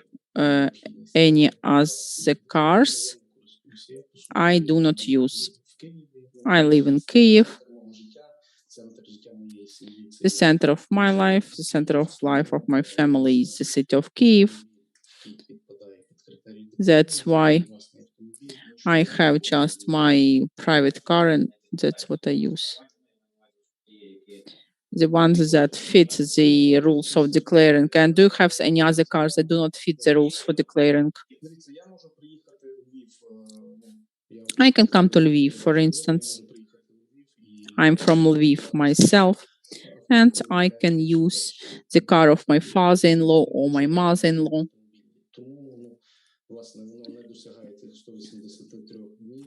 No, it's no, but I do not use them 183 days according to the rules of declaration. I do not have any other cars like that.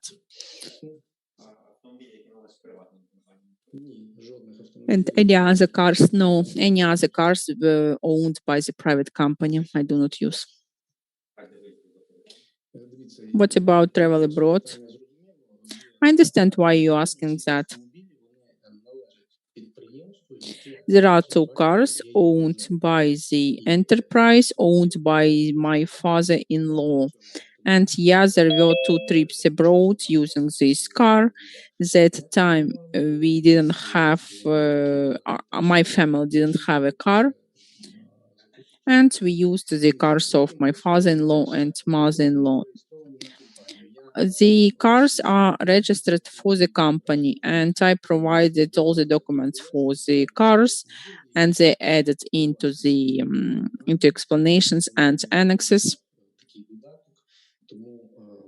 That's why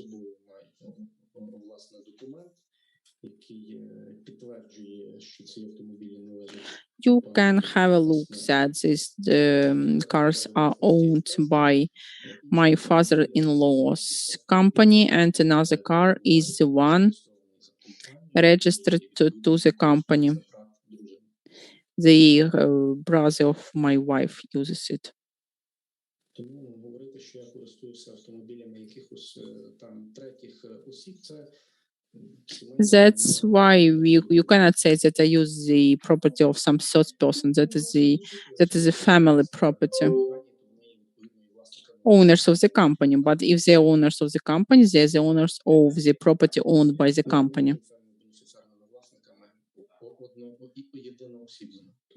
They are beneficiary owners. That's why we cannot say they're in the corporate governance. Thank you.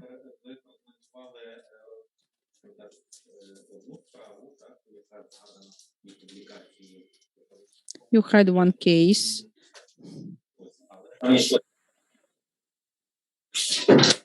Ви прокоментували одну справу, So you яка commented on one case that was mentioned in the publication.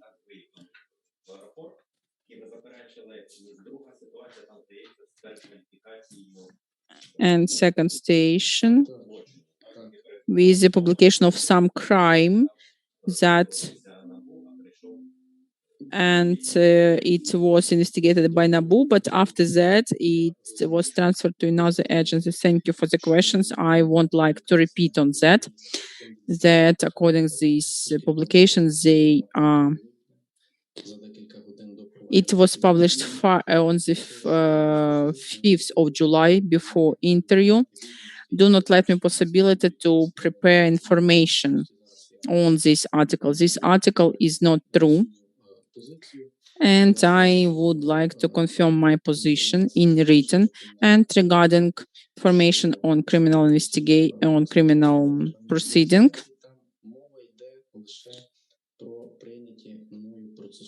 It is about procedural decisions accepted by SAP prosecutors. It cannot be the criteria of integrity or disintegrity definition, but the absence of the investigation results is based not on non-acceptance of procedural decisions by the prosecutor, by the big errors made by NABU detectives. At the moment, the investigation on this proceeding is still going on. That's why I'm limited in my explanation at the moment. But yes, I was a chief prosecutor of the group of prosecutors from the representatives of the commercial firm. It was checked by the management of Poltava regional administration was checked. And from August till November 2017, the director of one commercial firms through third parties in different forms gave illegal benefit to the management of Poltava regional administration. But he applied just at the end of May on that.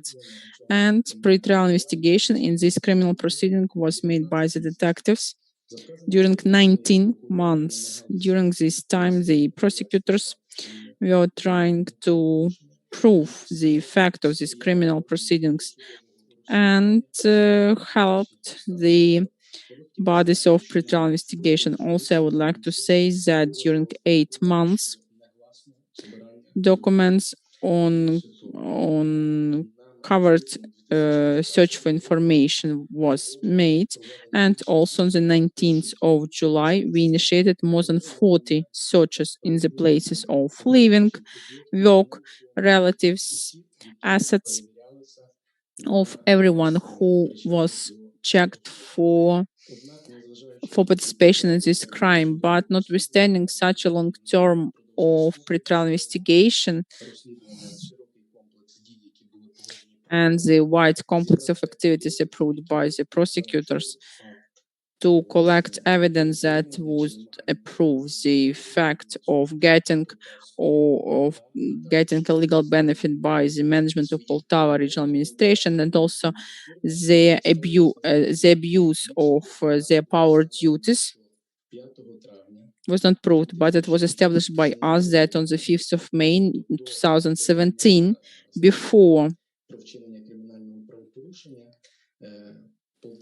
before this petition was given, Poltava Regional Administration had a claim on inequality performance of works, and after that they terminated a corresponding contract. That's why all his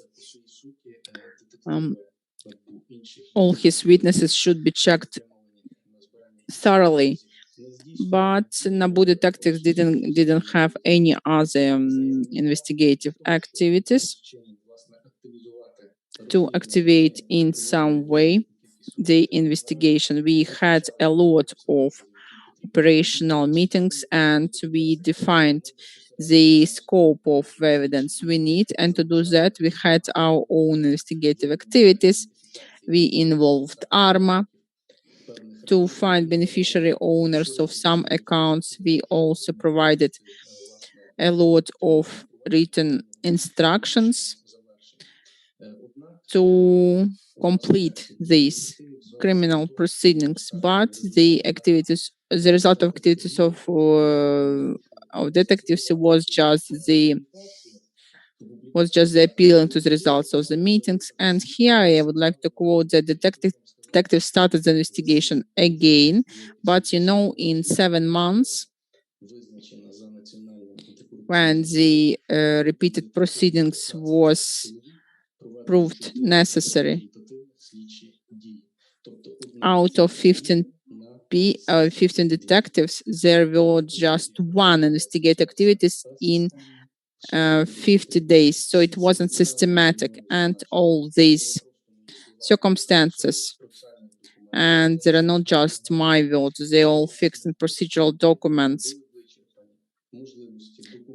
And it was so as the possibilities of documenting the crimes were depleted. But at the same time, the information that was available in the material showed the signs of fraud. And the preliminary legal qualification was changed. And after that, the head of SAPO, not the manager who mentioned in this publication, and there is some paragraphs about some illegal activities, about some criminals. The head of SAPO gave an order to make pretrial investigation to another agency.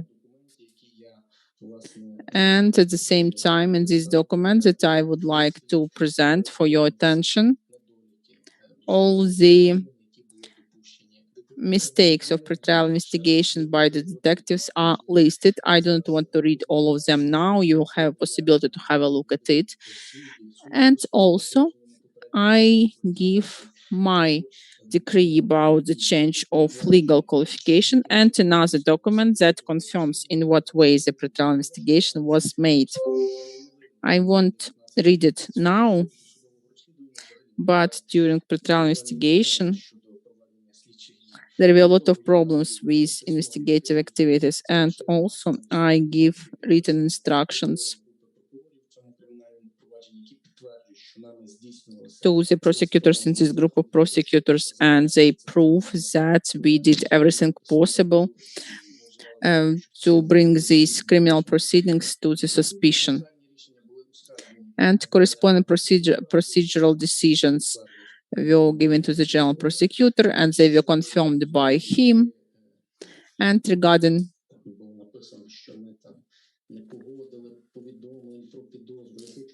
the non-agreement of suspicion, I would like to say that any kind of information of suspicions were never composed, and the decisions of them were not taken. If there are some kind of decisions, they would be appealed.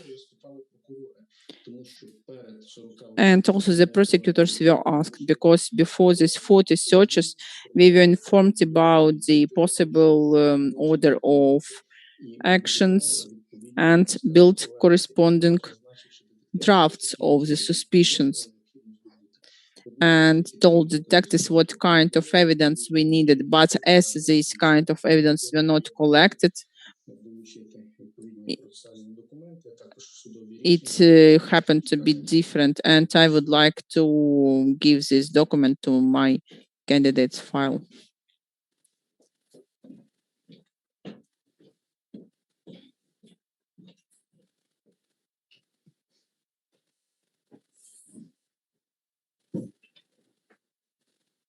Дякую. А якісь інші проекти підозр направлялися? Any other drafts of suspicion did you send them? Criminal Procedural Code doesn't have such a definition as a draft of the suspicion. You know, we can call just everything a suspicion draft in this case. Official suspicions were not sent. But there were other drafts, right? Look, we as prosecutors, we had a list of evidence that would be signed in case of their getting, but the evidence were not collected. That's why within criminal proceedings, the fact of communication of the manager with the head of Poltava regional administrations were not confirmed. The facts of legal benefit getting were not confirmed.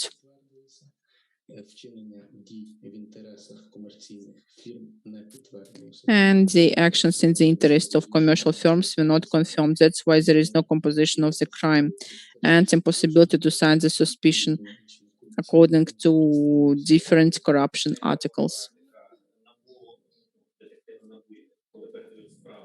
What is the practice when NABU detectives transfer the case to you? How they do it? What do you mean transfer the case?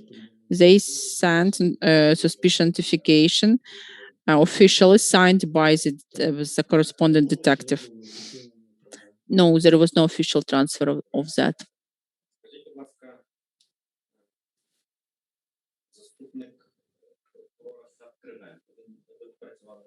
And what about the deputy prosecutor Sapinenko? Did you work together? Yeah, he was a deputy. We worked together. It was his responsibility, right? Well, I wouldn't say, because we're independent in our actions. He was the chief of the group, and he took procedural decisions.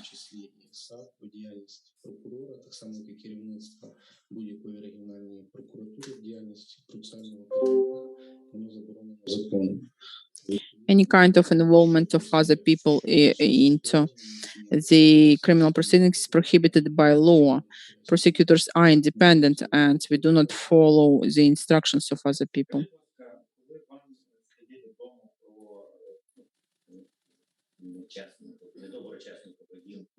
When you knew about disintegral behavior of Sternitsky, what were your actions? These actions are in the law of Ukraine on corruption prevention. If there are notifications. But you can see that the reason that your manager is abusing the power, for instance, Mr. Hodnitsky in this case. Your reaction would be the list, right? No, I would like to highlight that it wasn't the reaction to the publications. In my answer, I said that was the list of preconditions for SAP prosecutors' independence. If you read the list, you can see that there are no claims. We, as prosecutors,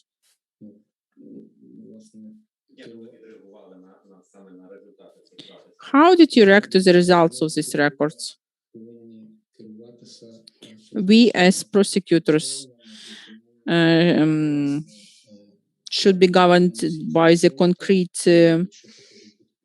facts. And if you want to be professional prosecutors to take some kind of decision, you should see the materials completely, because sometimes when you have the results of this secreted investigative activities, that's one thing. But after that, when you fit them with other circumstances, your impression is completely different. That's why to evaluate such an activity is possible only when you have access to all materials. As far as I know, there was a criminal proceeding, National Anti-Corruption Bureau, and the decision was taken to close it.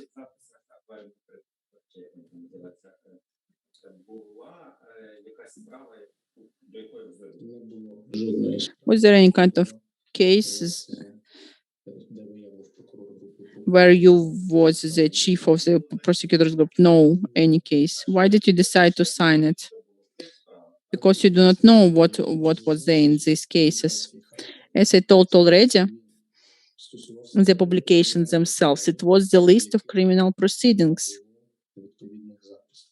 where there were no records. That's not about the topic of the claim. Correspondingly, we, prosecutors, were blamed that we do not take some procedural decisions, do not sign suspicions, for instance. We don't always have public request for that, but if there is a public request, prosecutor has consequences when European Court is involved. And that time it was a high public request, and all these requests had a high social ratings. But when they came to us, we evaluated them. I do not want to comment it. It's non-ethical to comment the results of our colleagues, but European Union released a lot of sanctions. That's why, as in publications in the public area, this publication was made that allegedly prosecutors are disintegral, but you can confirm the disintegrity only by signing the suspicions or taking procedural decisions.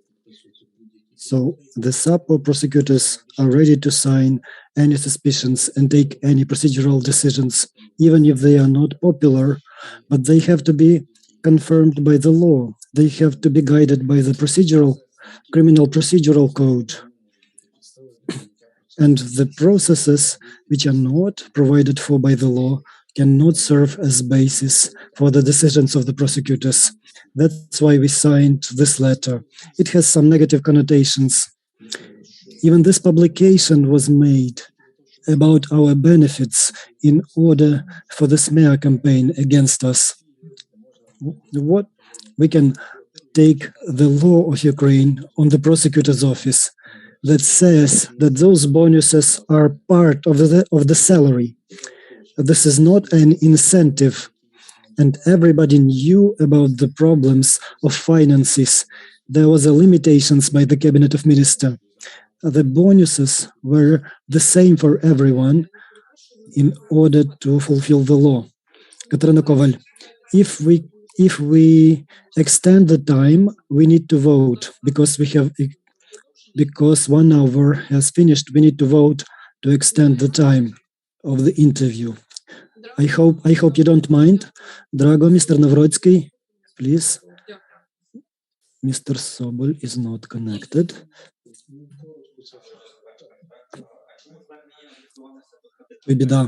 So why this was a referral to the Qualification Commission? Thank you. Response, thank you. It was addressed to the High Qualification Commission of the prosecutors because those publications stated that the list of the criminal proceedings in which allegedly the prosecutors were violating the law. So this publication stated that those illegal activities should serve as basis for the High Qualification Commission of the prosecutors. So this publication and the operations preceding those publications, the meetings near the premises of the prosecutor's office. They served as a public petition to the qualification commission of the prosecutor, that the commission should have held the decision. They were alleging that the prosecutors were violating law. And because this was a public petition to the qualification commission, so this publication appeared on the 25th, on the same day. So if it wouldn't be published on the same day, I don't know whether the qualification commission reviewed it, whether they influenced it by it or no, because this publication was made 1 or 2 hours before the consideration. So this was a way to protect our independence. There was another publication. So the prosecutor general had questions regarding a number of cases. We were also publicly accused of inefficiency, and we made another response. We had the similar response signed by the prosecutors, but it didn't receive so much coverage. So, the value of the SAPO as an institution is because it has independent prosecutors. I used to serve in other prosecutor offices. So the atmosphere, the relations that we have between the leadership and the employees and the officers. So our leader is a manager who is trying to resolve our problematic issues, to let us work and fulfill our obligations. So if they make any administrative orders, they wouldn't be perceived in a good way. So now people know how the prosecutors can work, and I can say that the SAPO prosecutors are ready to protect their independence within the law, irrespective of the source of the threats. But the qualification commission was considering a case about specific person and specific accusations. No. If you read this letter, you will not see any petitions to the qualifications commission, not to bring to the responsibility the leader. So this is not contained in the letter. So everything I was telling you, everything is contained in this letter, because there was a pressure against the prosecutors beyond the procedure. This is not a question even of the addressee. The most important thing that it was made public, because the society, we don't own any media channels, we don't work with any lobbyists who could stand for our interests in the social networks, who would be able to form the public opinion. So this was our way to respond, because there were public claims against us. Those claims were groundless, and they did not concern the object of the claim. So that's why we signed this letter. This is not correct to say that this letter was addressed to the head of the qualification commission. This was a public address to the society. So you are contesting the fact that the letter was addressed to the head of the qualification commission. As a legal document, this is not just a public statement. This is a legal document addressed to a specific person. And you are denying this? Response: no, I'm not contesting this. It is addressed to the specific person. But if we were sending it to a specific person, we would send it in an official way. So the courier would take it to the qualification commission and nobody would see it. But the main goal of this document was to show the society that there was a pressure on the SAPO prosecutors in order to force us to take relevant decisions. You can read this letter. Kuibida. Yes, we have this letter. But why did you choose the head of the Qualification Commission? You have the Prosecutor General and so on. Response. I can explain why it was addressed to the Qualifications Commission. If you analyze the publication, if you analyze the social media posts, so the publication was stating they were accusing the SAPO prosecutors of the lack of integrity. They were claiming that we were making wrong procedural decisions, that we were not signing certain documents. So they wanted to say that this vertical structure is lacking integrity and the claim should be satisfied. They were stating that all the prosecutors were lacking integrity, that we needed the re-attestation, that they have to be fired because those publication against us was addressed to the Qualification Commission, and this publication contained information that they were trying to influence they were forcing to make certain decisions. That's why we included this specific addressee.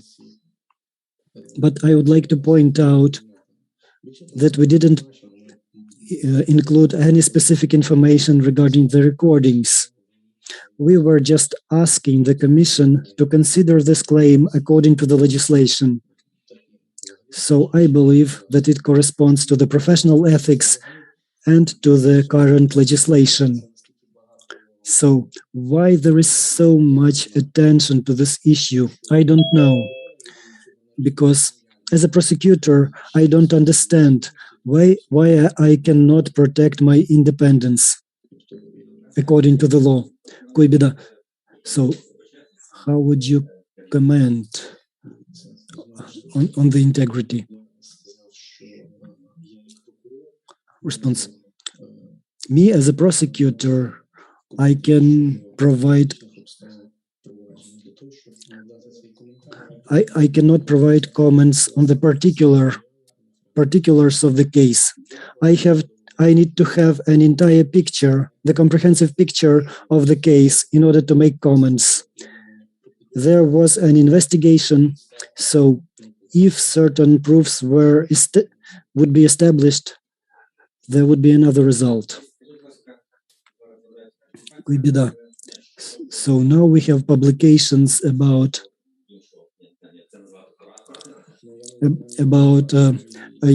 another leader, deputy with the surname Krevenko. Do you know about those publications against Krevenko? Response. Look, well, if you are asking, you can ask a specific question. There is information that just a second, I will find it, that you are watching football. Well, former deputy of Mr. Holodnitsky and the suspect are watching football together. Well, look, with all the due respect, how does this concern my own integrity? What would be your reaction or evaluation? Response. Look, I know what you are expecting from me and to improve my standing, but I'm trying to be fair. I'm not to throw stones at the back of the people. If I have any questions or claims against my supervisor or to my colleagues, I discuss this personally. As for the publication, I can be guided only by the facts. There There are many publications. We have even publications against the commission members. But the key question, what is the evidence? Today, in our digital world, writing a negative publication it takes just a minute. So as for commenting this case, but he is not holding this position for 2 years. Yes, of course, some issues arise in order to comment this. Yes, he used to be my supervisor. Well, but this is a negative connotation regarding me.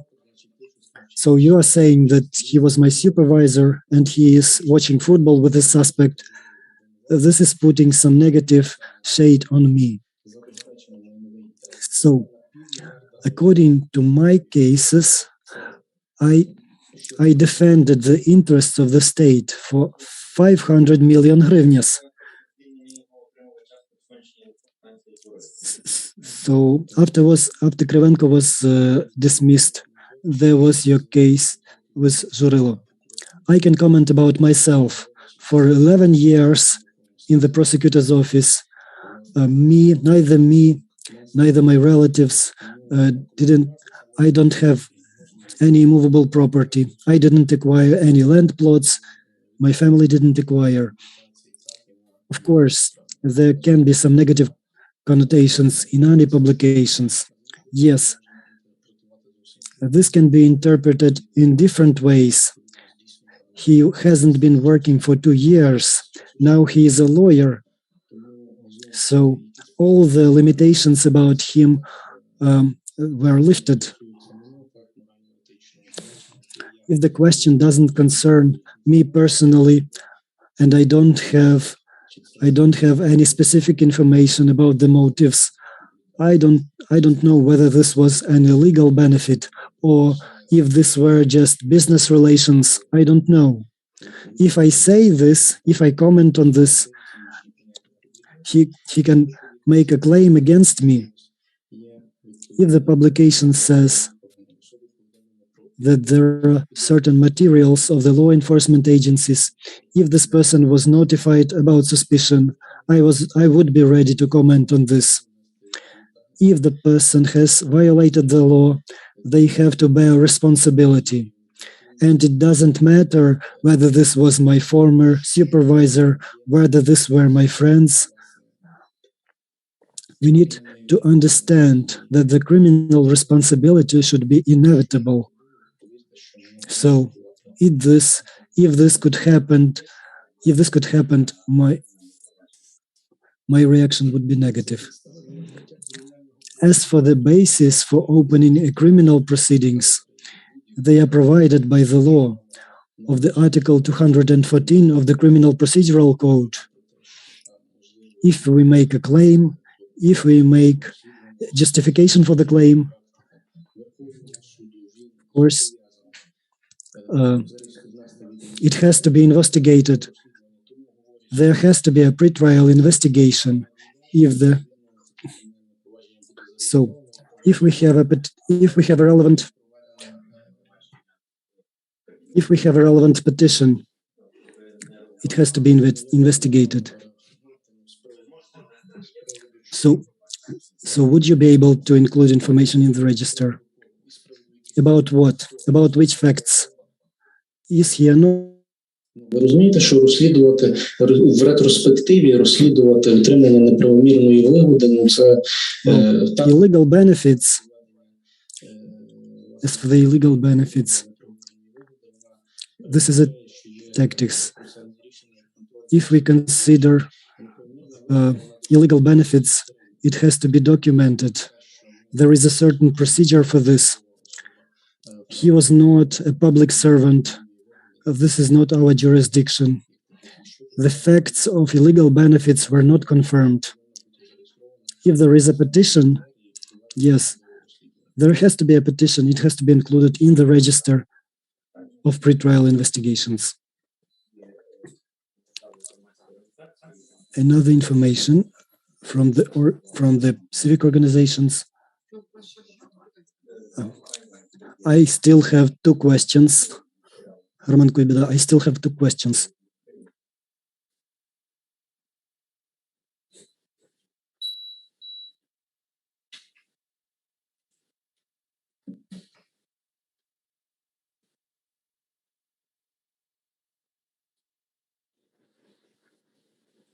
Чи вам відомо про кримінальне провадження факту нещасного випадку на виробництві теста? Do you know about the criminal investigation on the manufacturing facility owned by one of your relatives? Thank you for the question. I would like to emphasize that there were no claims against me from the representatives of the civic organizations, but as the competition was reaching its end, public claims started to appear against me. If you're saying about this publication, it stated that my relatives are possible suspects, possible participants in a criminal investigation. So this is either a suspect or a perpetrator. So I was very surprised. I would be very surprised that any of my relatives would be participants in a criminal proceeding. Kuibida, I'm sorry for interrupting you. This is a very simple question. There is a publication. Yes, there is a publication on the Facebook. I will not name the public organization, participant in a criminal proceeding. I'm sorry for interrupting you. Kuibida. There was a letter from 4 civic organizations. We received it some time ago, so that's why I wanted to ask you. Response. I wanted to know who of my relatives was a participant in the criminal investigation and what he or she did. As I found out on the 22nd of February of 2020, on the enterprise, which is owned by the father of my wife, there was an incident. One of the workers was injured. According to Article 214, the information was included into the Unified Register of Pretrial Investigations, and the legal qualification was violation of the safety rules. So the relevant agency, Department of the Work Safety in Lviv region, made an inspection regarding this event. So this event happened due to the lack of caution by the worker who slipped and bumped against a machine, and he got this injury.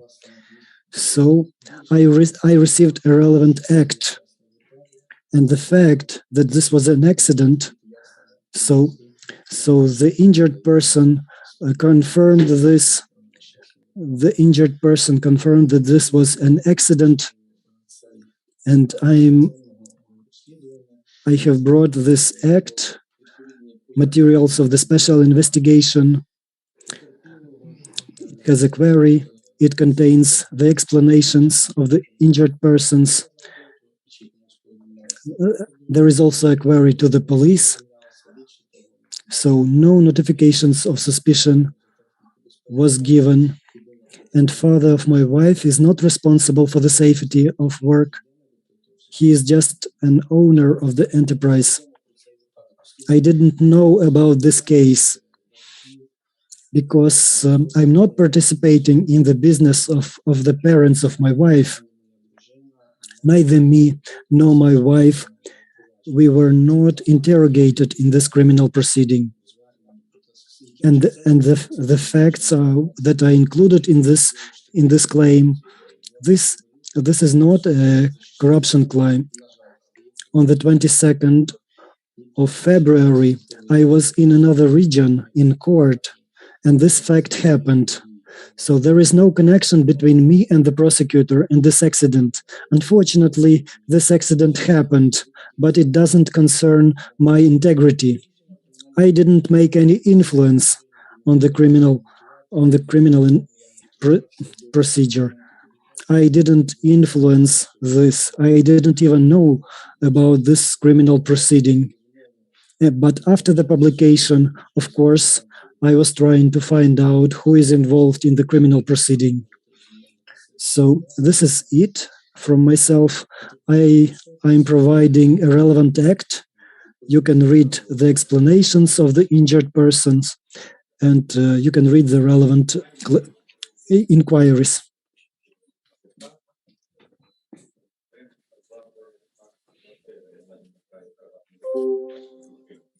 Sorry, this was...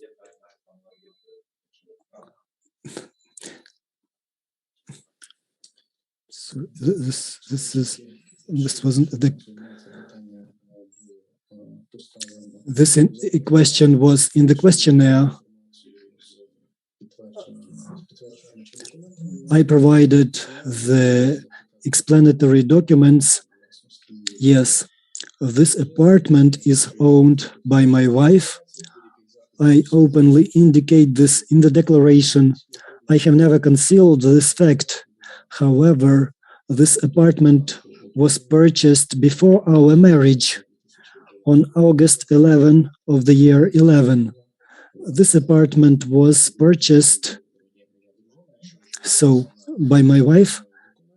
If you look at the documents, she had her maiden name and all the expenses to purchase this asset and for the repairs. So it was paid by the parents of my wife. They wanted to redesign this apartment. So her parents, starting from the year 94, her parents are doing business. Roman Kobida. Yes, I have read your questionnaire.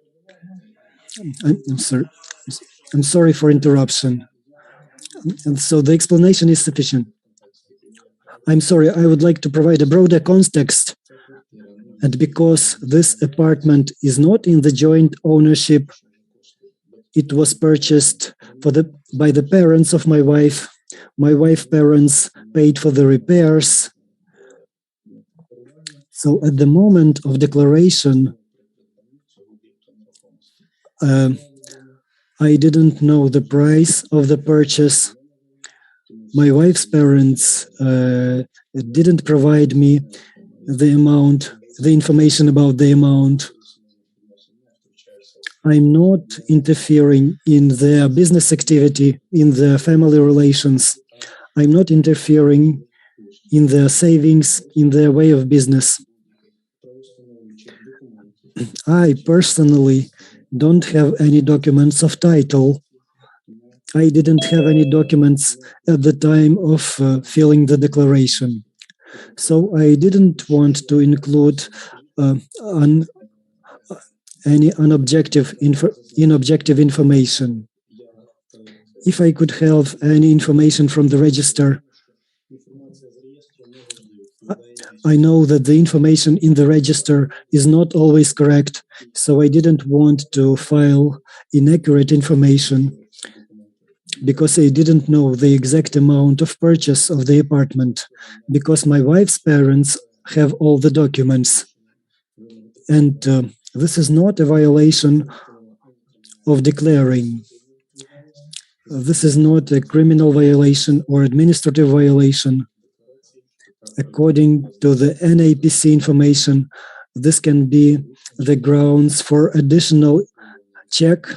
So this additional check was conducted and there were no claims against me.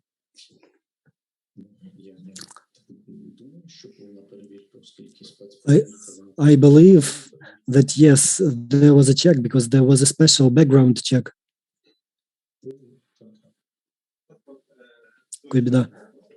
So preparing to the competition, you have provided us the agreement. Why didn't you take the agreement earlier for declaration?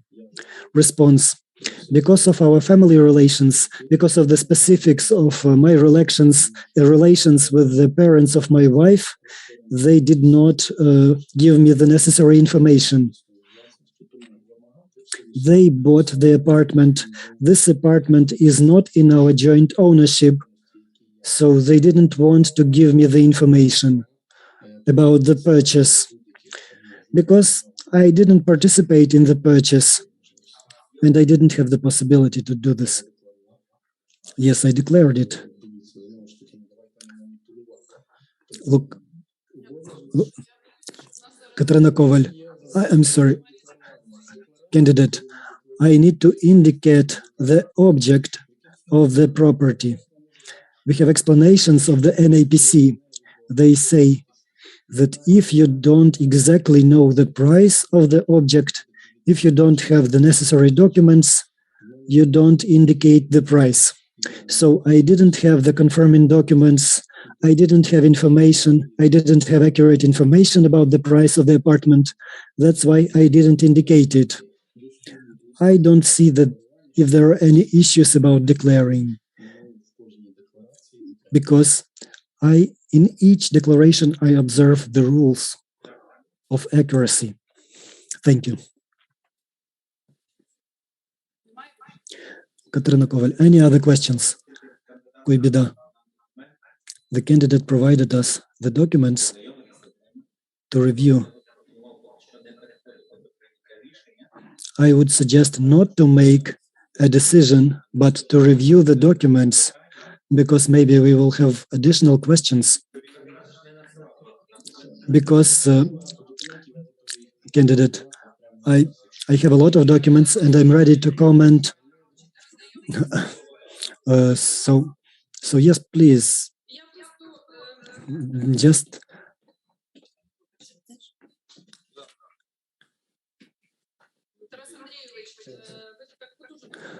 Taras Andreevich, you had a very good preparation for the questions. You analyzed the mass media publications. Maybe you have some additional information for our profile. Maybe. No, I don't have. As far as I understand, thank you. Thanks a lot for this thorough preparation. I'm very glad. Candidate, if necessary, I would be ready to comment on any documents. Good job. Any dear colleagues, do you have any other questions? Because I'm afraid that we will lose our quorum. Bogdan Romaniuk is back because he disappeared, and we don't have Thomas. Romaniuk, yes, I'm with you. Katarina Koval. Roman, do you need some time? Romaniuk, I would like to remind that according to the criminal legislation, you cannot interrogate a person for more than 2 hours. It is forbidden to interrogate people for more than 2 hours.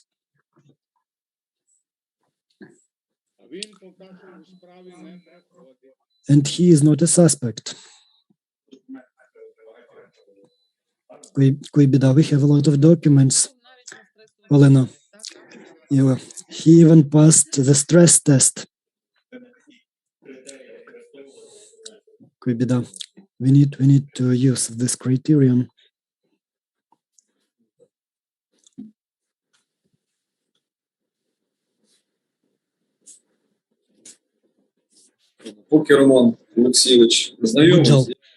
So while you are reading the documents, I want to ask you a question. Did you file an integrity questionnaire? Yes. The Office of the Prosecutor General, the General Inspectorate is checking any candidate. Were there any questions to you? Response. From the time when the integrity declaration started, there were no questions to me. No internal investigations were held against me. There were no disciplinary proceedings against me or any other decisions.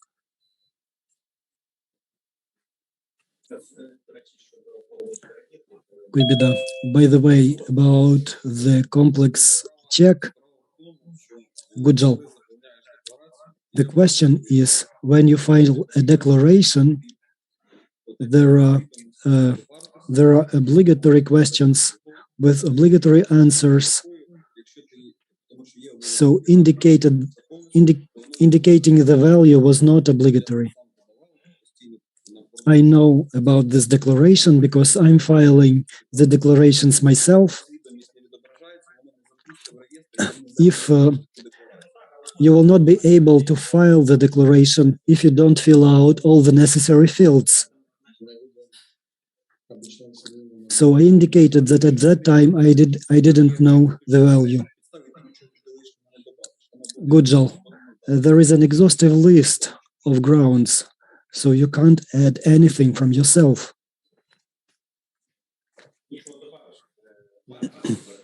Kuibida. Sometimes you can indicate the value of the apartment. Kuibida. So you were preparing for the competition and you got the value. Response. Well, because I was preparing for the competition and there were certain claims or questions to me, I thought that this was an important circumstance. I have provided the info. I didn't have those documents earlier. And just because this question was included in the questionnaire, that's why I did it. Katarina Koval, Mr. Roman, we can postpone the voting until tomorrow if necessary. Candidate, I can comment on anything you want. Katarina Koval, we have some other questions and it's 7:30. Kuibida. So if the candidate sent us earlier, candidate, I can explain why I didn't send the information earlier. As I've said, the claims appeared on the 5th of July, on the day of the interview. And I believe that this information was not true. So I didn't send any information that could be later distorted. So as for the, I'm trying to, but 20 days have passed after the publication.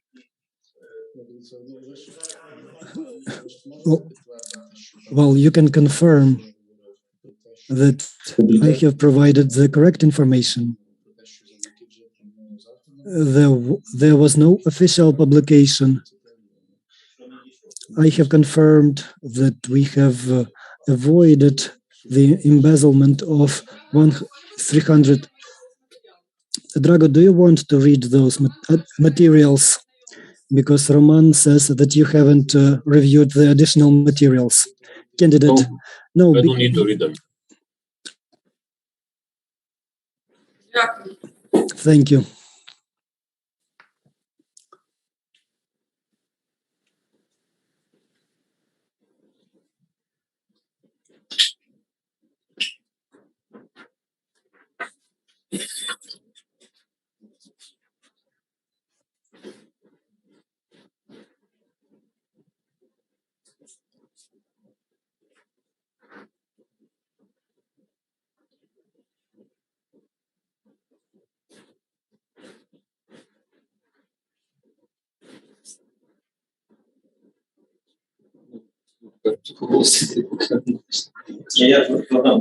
Kuibida, I have another question. Please help me to.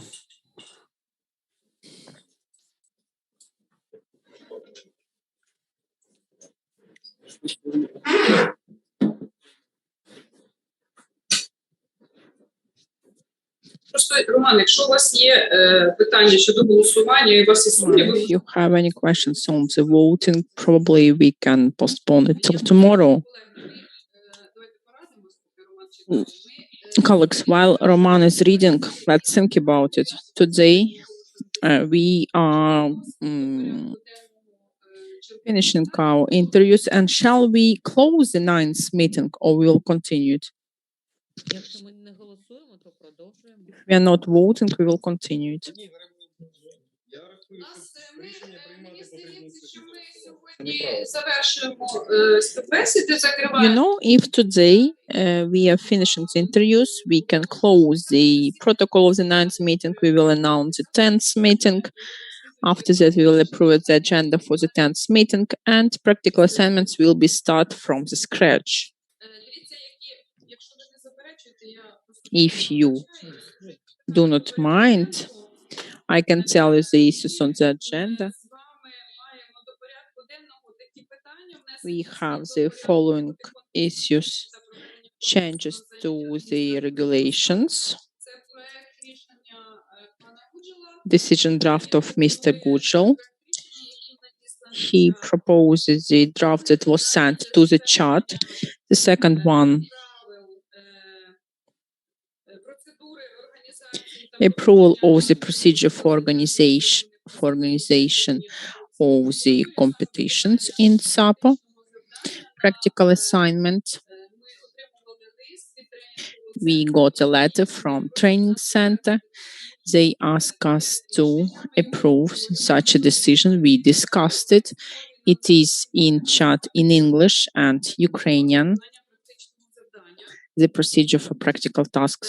Слідуюче питання The next one, порядку денного затвердження графіку проведення the schedule of practical assignments графіку виконання практичного завдання кандидатами, які by the candidates, конкурсі, і ми з вами маємо затвердити and графіки за 5 днів.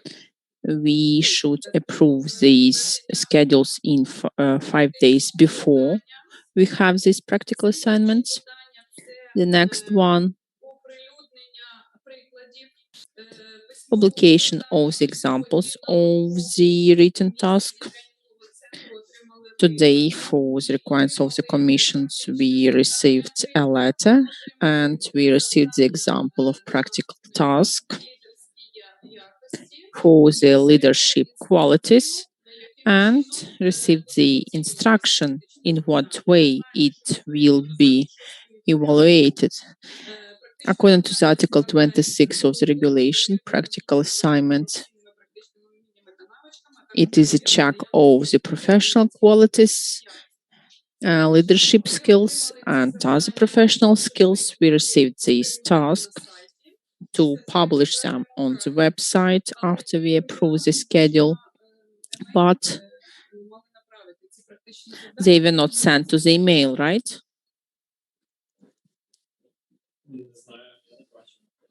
I don't know. I haven't seen them. Colleagues, I just asked to send them to the email because I see them now. And colleagues in the room can see them, but not the colleagues who are joining us remotely. Now, in the mailbox of the commission, there are practical assignments sent, first and second. Пані голово, можна питання? Madam Chairperson, can I have a questions? I have a proposal. Maybe we will let our candidate go? Просто обговорюємо Олена Юрівна і No, Olena Yurina, we are just discussing our issues, and according to the Article 26 of the regulation, we should discuss оприлюднити приклади. Ми маємо визначитися and publish the examples, and also we should define the maximum period of time for candidates to make this practical assignment and to do it, проміжок часу, за якими кандидати повинні to define this maximum period of time the candidates should complete their assignments. They should get acquainted with the drafts of the assignments цей проміжок часу, to discuss them. самі завдання, інструкції щодо The assignments themselves, instruction how to evaluate them, and the approval of the procedure. засідань. And that is the proposed agenda for the meeting number 10 that was planned for the 2nd of August, 2nd and 3rd of August. We would like to plan practical assignments, but as far as I understand, До обговорення і до before we discuss it, я повторюю, ми маємо We need to put changes into the regulations to approve the procedure. After that, to publish the examples of the assignments, instruction on the evaluation, and the definition of the maximum period of time for the candidates to make these tasks. Let's check that the practical assignments were sent to the mailbox of the members. Let's close the 9th meeting and to the agenda of the 10th meeting. We can propose the agenda 24 hours before, according to the regulation, and before the it will be the agenda of the meeting number 10 if there are no any comments and suggestions. I will send the draft of the agenda, and additionally we will send you the materials.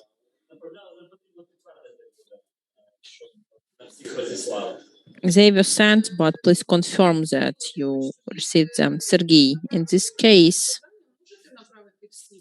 could you please send the practical assignments to all the members of the competition commission? Where did you send it? To the email of the commission? To the group.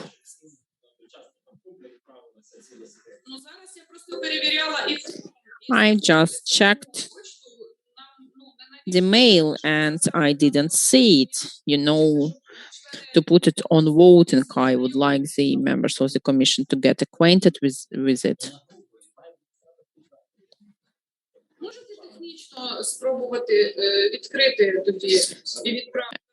Could you please try to resend it? Resend all these materials.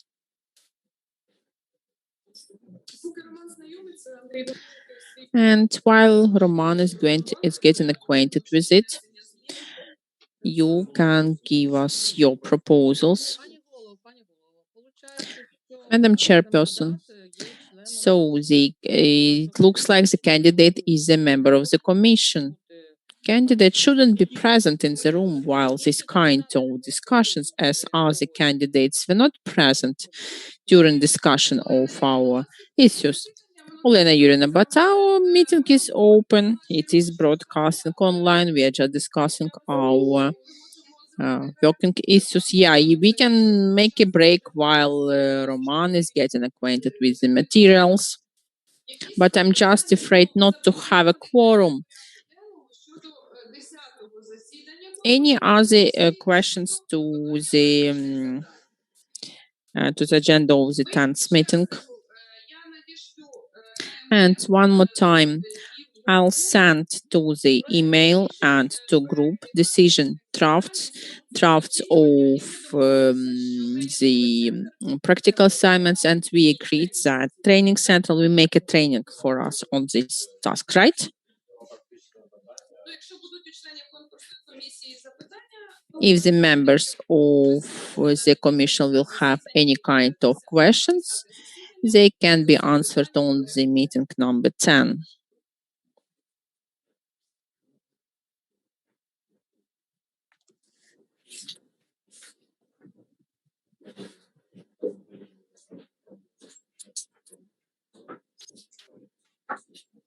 Тоді по процедурі ми завершуємо співбесіду, голосуємо. Well, let's just finish the interview, vote, and after that we will close meeting number 9. All agree? To finish this stage of the competition.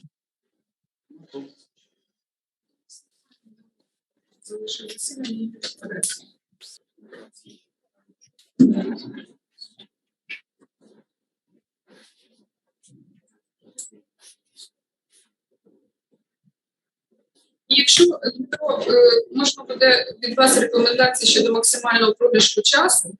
And maybe you have recommendations on the longest period of time to foresee it for the first stage of competition. And in the same way,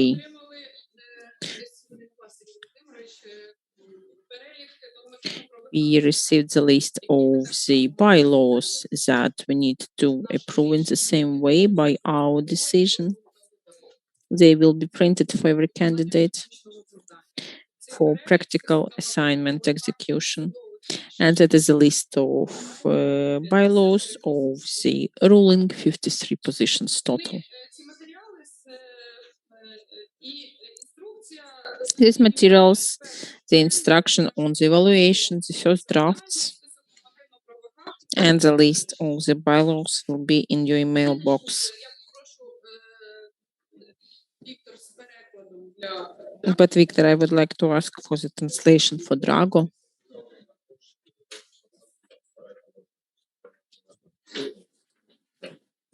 Драго, яким чином, колеги, яким чином ми вийшли з ситуації? Alex, in what way we decided to do with the practical assignment on leadership abilities? We opened one assignment to publish it, and as an example, we had 4, just 3 left. One will be published on the website of General Prosecutor's Office, according to the regulations, together with the decision on schedule approval. And then in Article 19, we will need to approve the rules for its execution, and these rules will be foreseen in the decision draft sent by the training center, and today we sent another documents.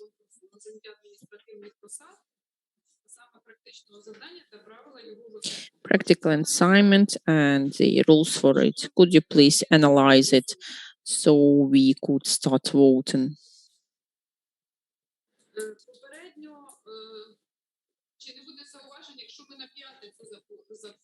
And if we plan it for Friday, do you have any objections? Could you please fill in the schedule so we could plan our 10th meeting, as we need to publish it 5 days before practical assignments start?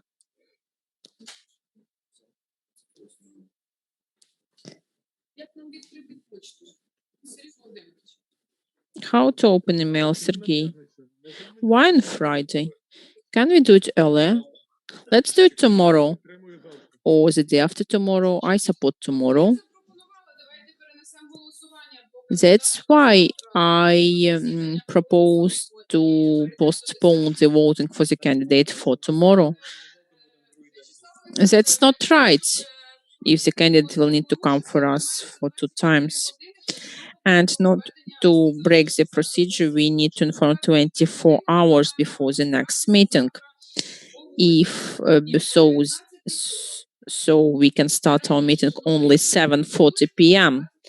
tomorrow. As according to the procedure, we need to announce it 24 hours before the meeting. That's why I'm asking, do we want to close the 9th meeting or to start the 10th one? And for that, we need the publication. Let's continue the 9th meeting. If we will continue the 9th, then the protocols of our meetings will be 3-4 volumes long. Let's close the 9th meeting. Let's close the protocol on the 9th meeting.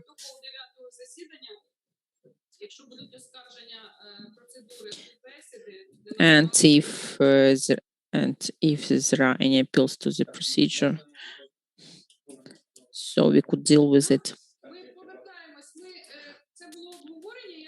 It was just a discussion. We will return to the topic of our meeting. The candidate stories that you should listen to it, even almost take a part in it. We continue our interview.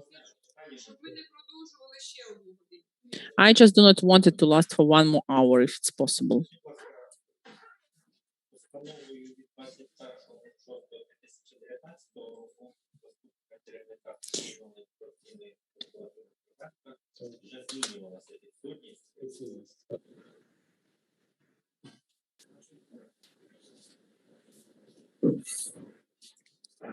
В червні 2019 року In 2019,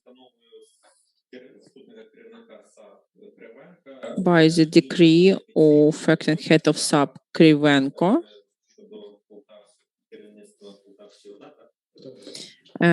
the management in the prosecution regarding Poltava regional administration was given back to the national police, and then I can see that this decree was cancelled by the general prosecutor.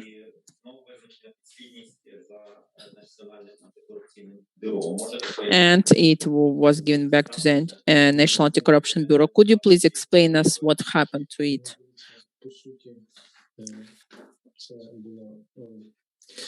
Оскільки матеріалів кримінального провадження As the materials of criminal proceeding, as I do not have in my possession the materials of criminal proceedings, and I'm busy with other criminal proceeding at the moment. That was decree about the cancellation? I never knew about it. There was a debate about persecution.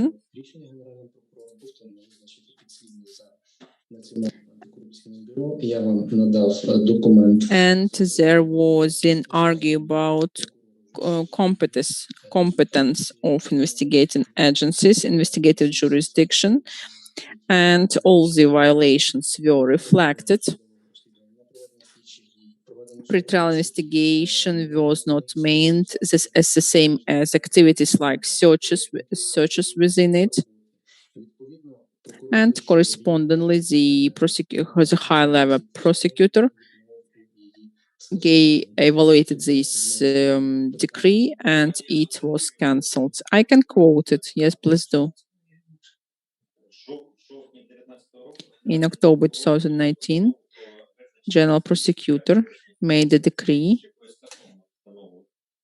about the investigative jurisdiction of Krivenko, and you say that it wasn't cancelled. No, I'm talking about investigative jurisdiction.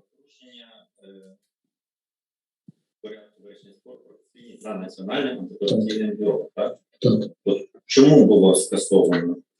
Why it was cancelled? Because of the legal qualification of, as this qualification corresponded to the investigation, it was cancelled. And without materials, I cannot comment any procedural decisions. All the decisions were grounded, and it was evaluated as well.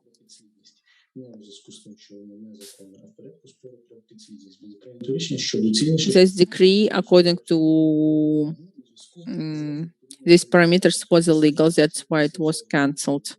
And after that, NABU detectives had 4 investigative activities. There were 15 NABU detectives during 50 days.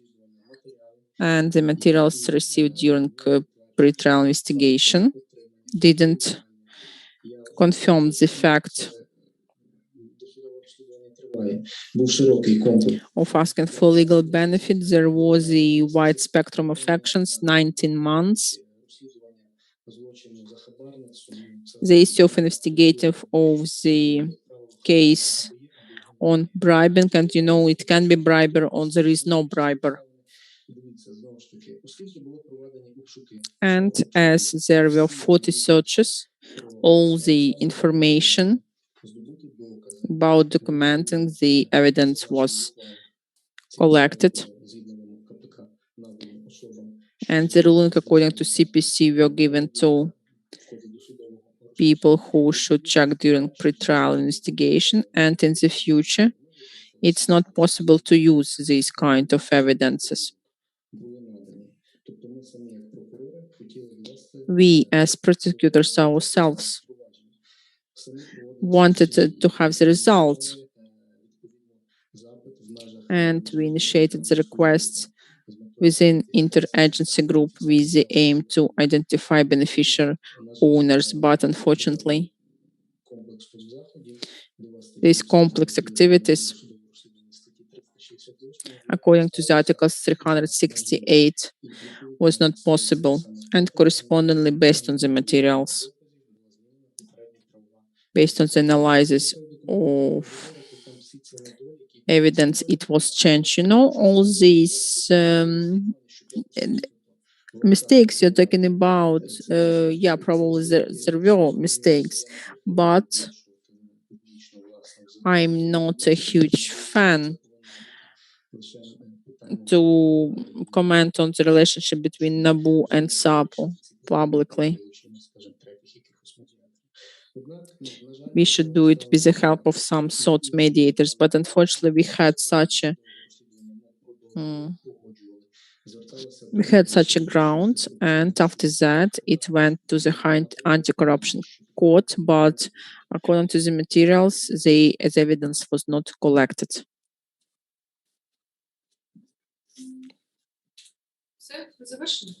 That's all? You finished? Drago, are you with us? Thank you. Colleagues, can we start voting? Yes, we can. Thomas unfortunately left the meeting. Mr. Sobol, Evgen Yurich, can you hear us? Unfortunately, he's traveling. Okay, let's start debating and the voting. Dear candidate, could you please wait?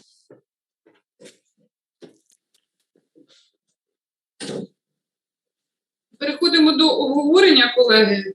Let's start discussing. Everyone is tired. Mr. Sobol. Не знаю. Ні? No, Sobol.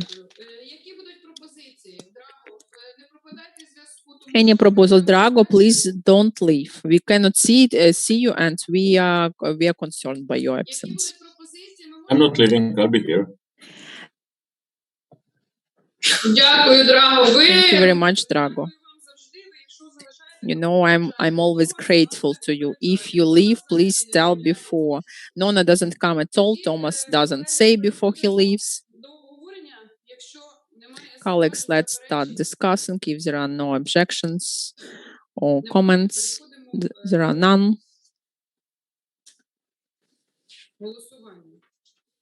Let's start voting then.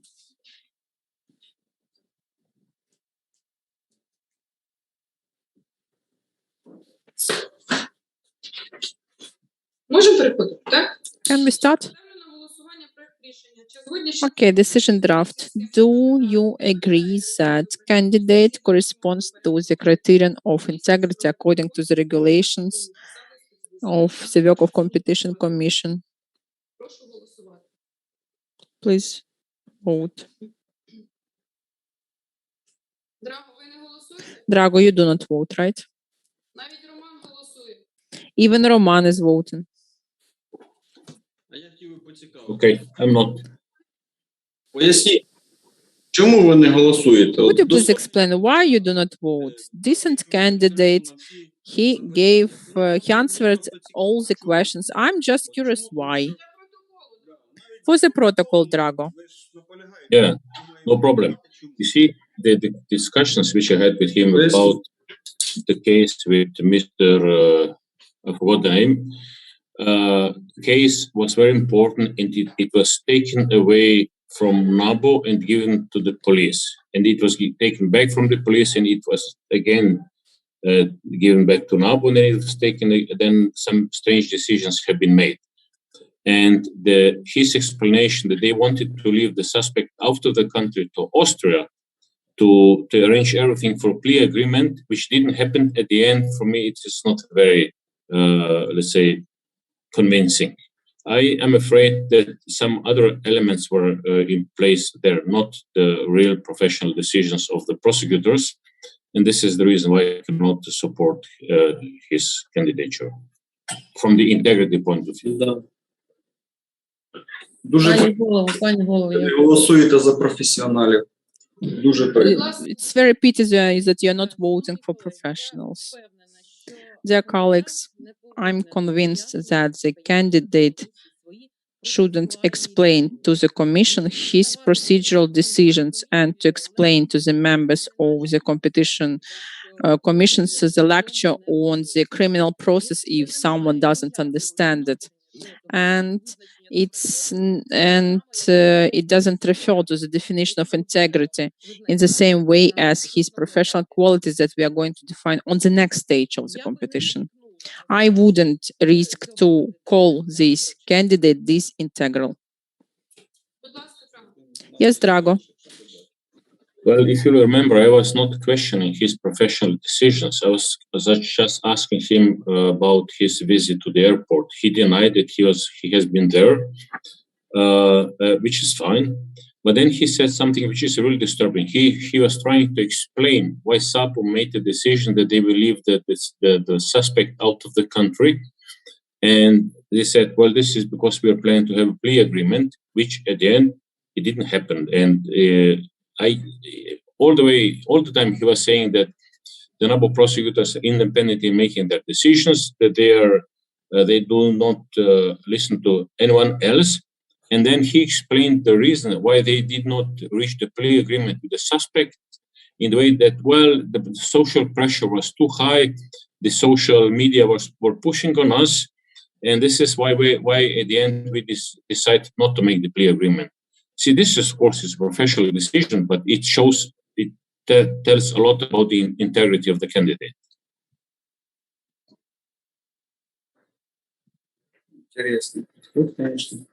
Very interesting indeed. Well, in such a way, the interview stage of our competition is closed. We will announce the decision, but I think with such an approach, we are not going to have the new head of SAPO at all. It was a really powerful candidate. He was prepared very well. And Olena Yurievna even thought that we found the head of SAPO because, I really had a feeling that he should have it. Even Roman, you know how thorough is Roman. He voted for the candidate. And me, not as a chairperson, but also a citizen of Ukraine, it's very pity for me that we missed 4 or 5 candidates that could have been head of SAPO. Could you please invite candidate back to the room?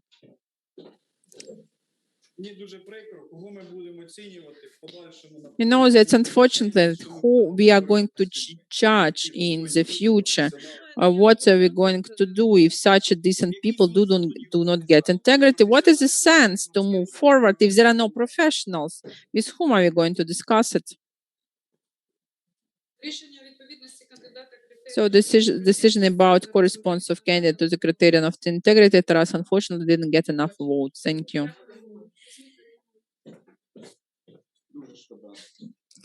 That's unfortunate.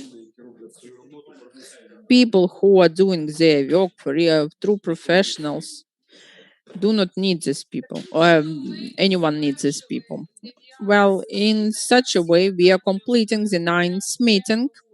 All the items on the agenda, on the interviews for the correspondence of the criterion of integrity are finished. One candidate decided do not take part in this stage, and we have just one petition to the court from Kariev about interview stage. Right? That was petition on what? The regulations or the stage or integrity stage? Thank you very much, colleagues, for your work. The 9th meeting is over.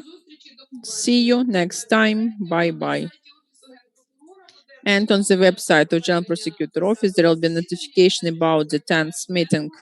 And I will send you agenda draft. Metro, could you please check that members of the commission get practical assignments? I'm just very pity that you didn't send them in time. We did send them in time. We didn't know why they were not received. Thank you very much, everyone. See you next time. Recording.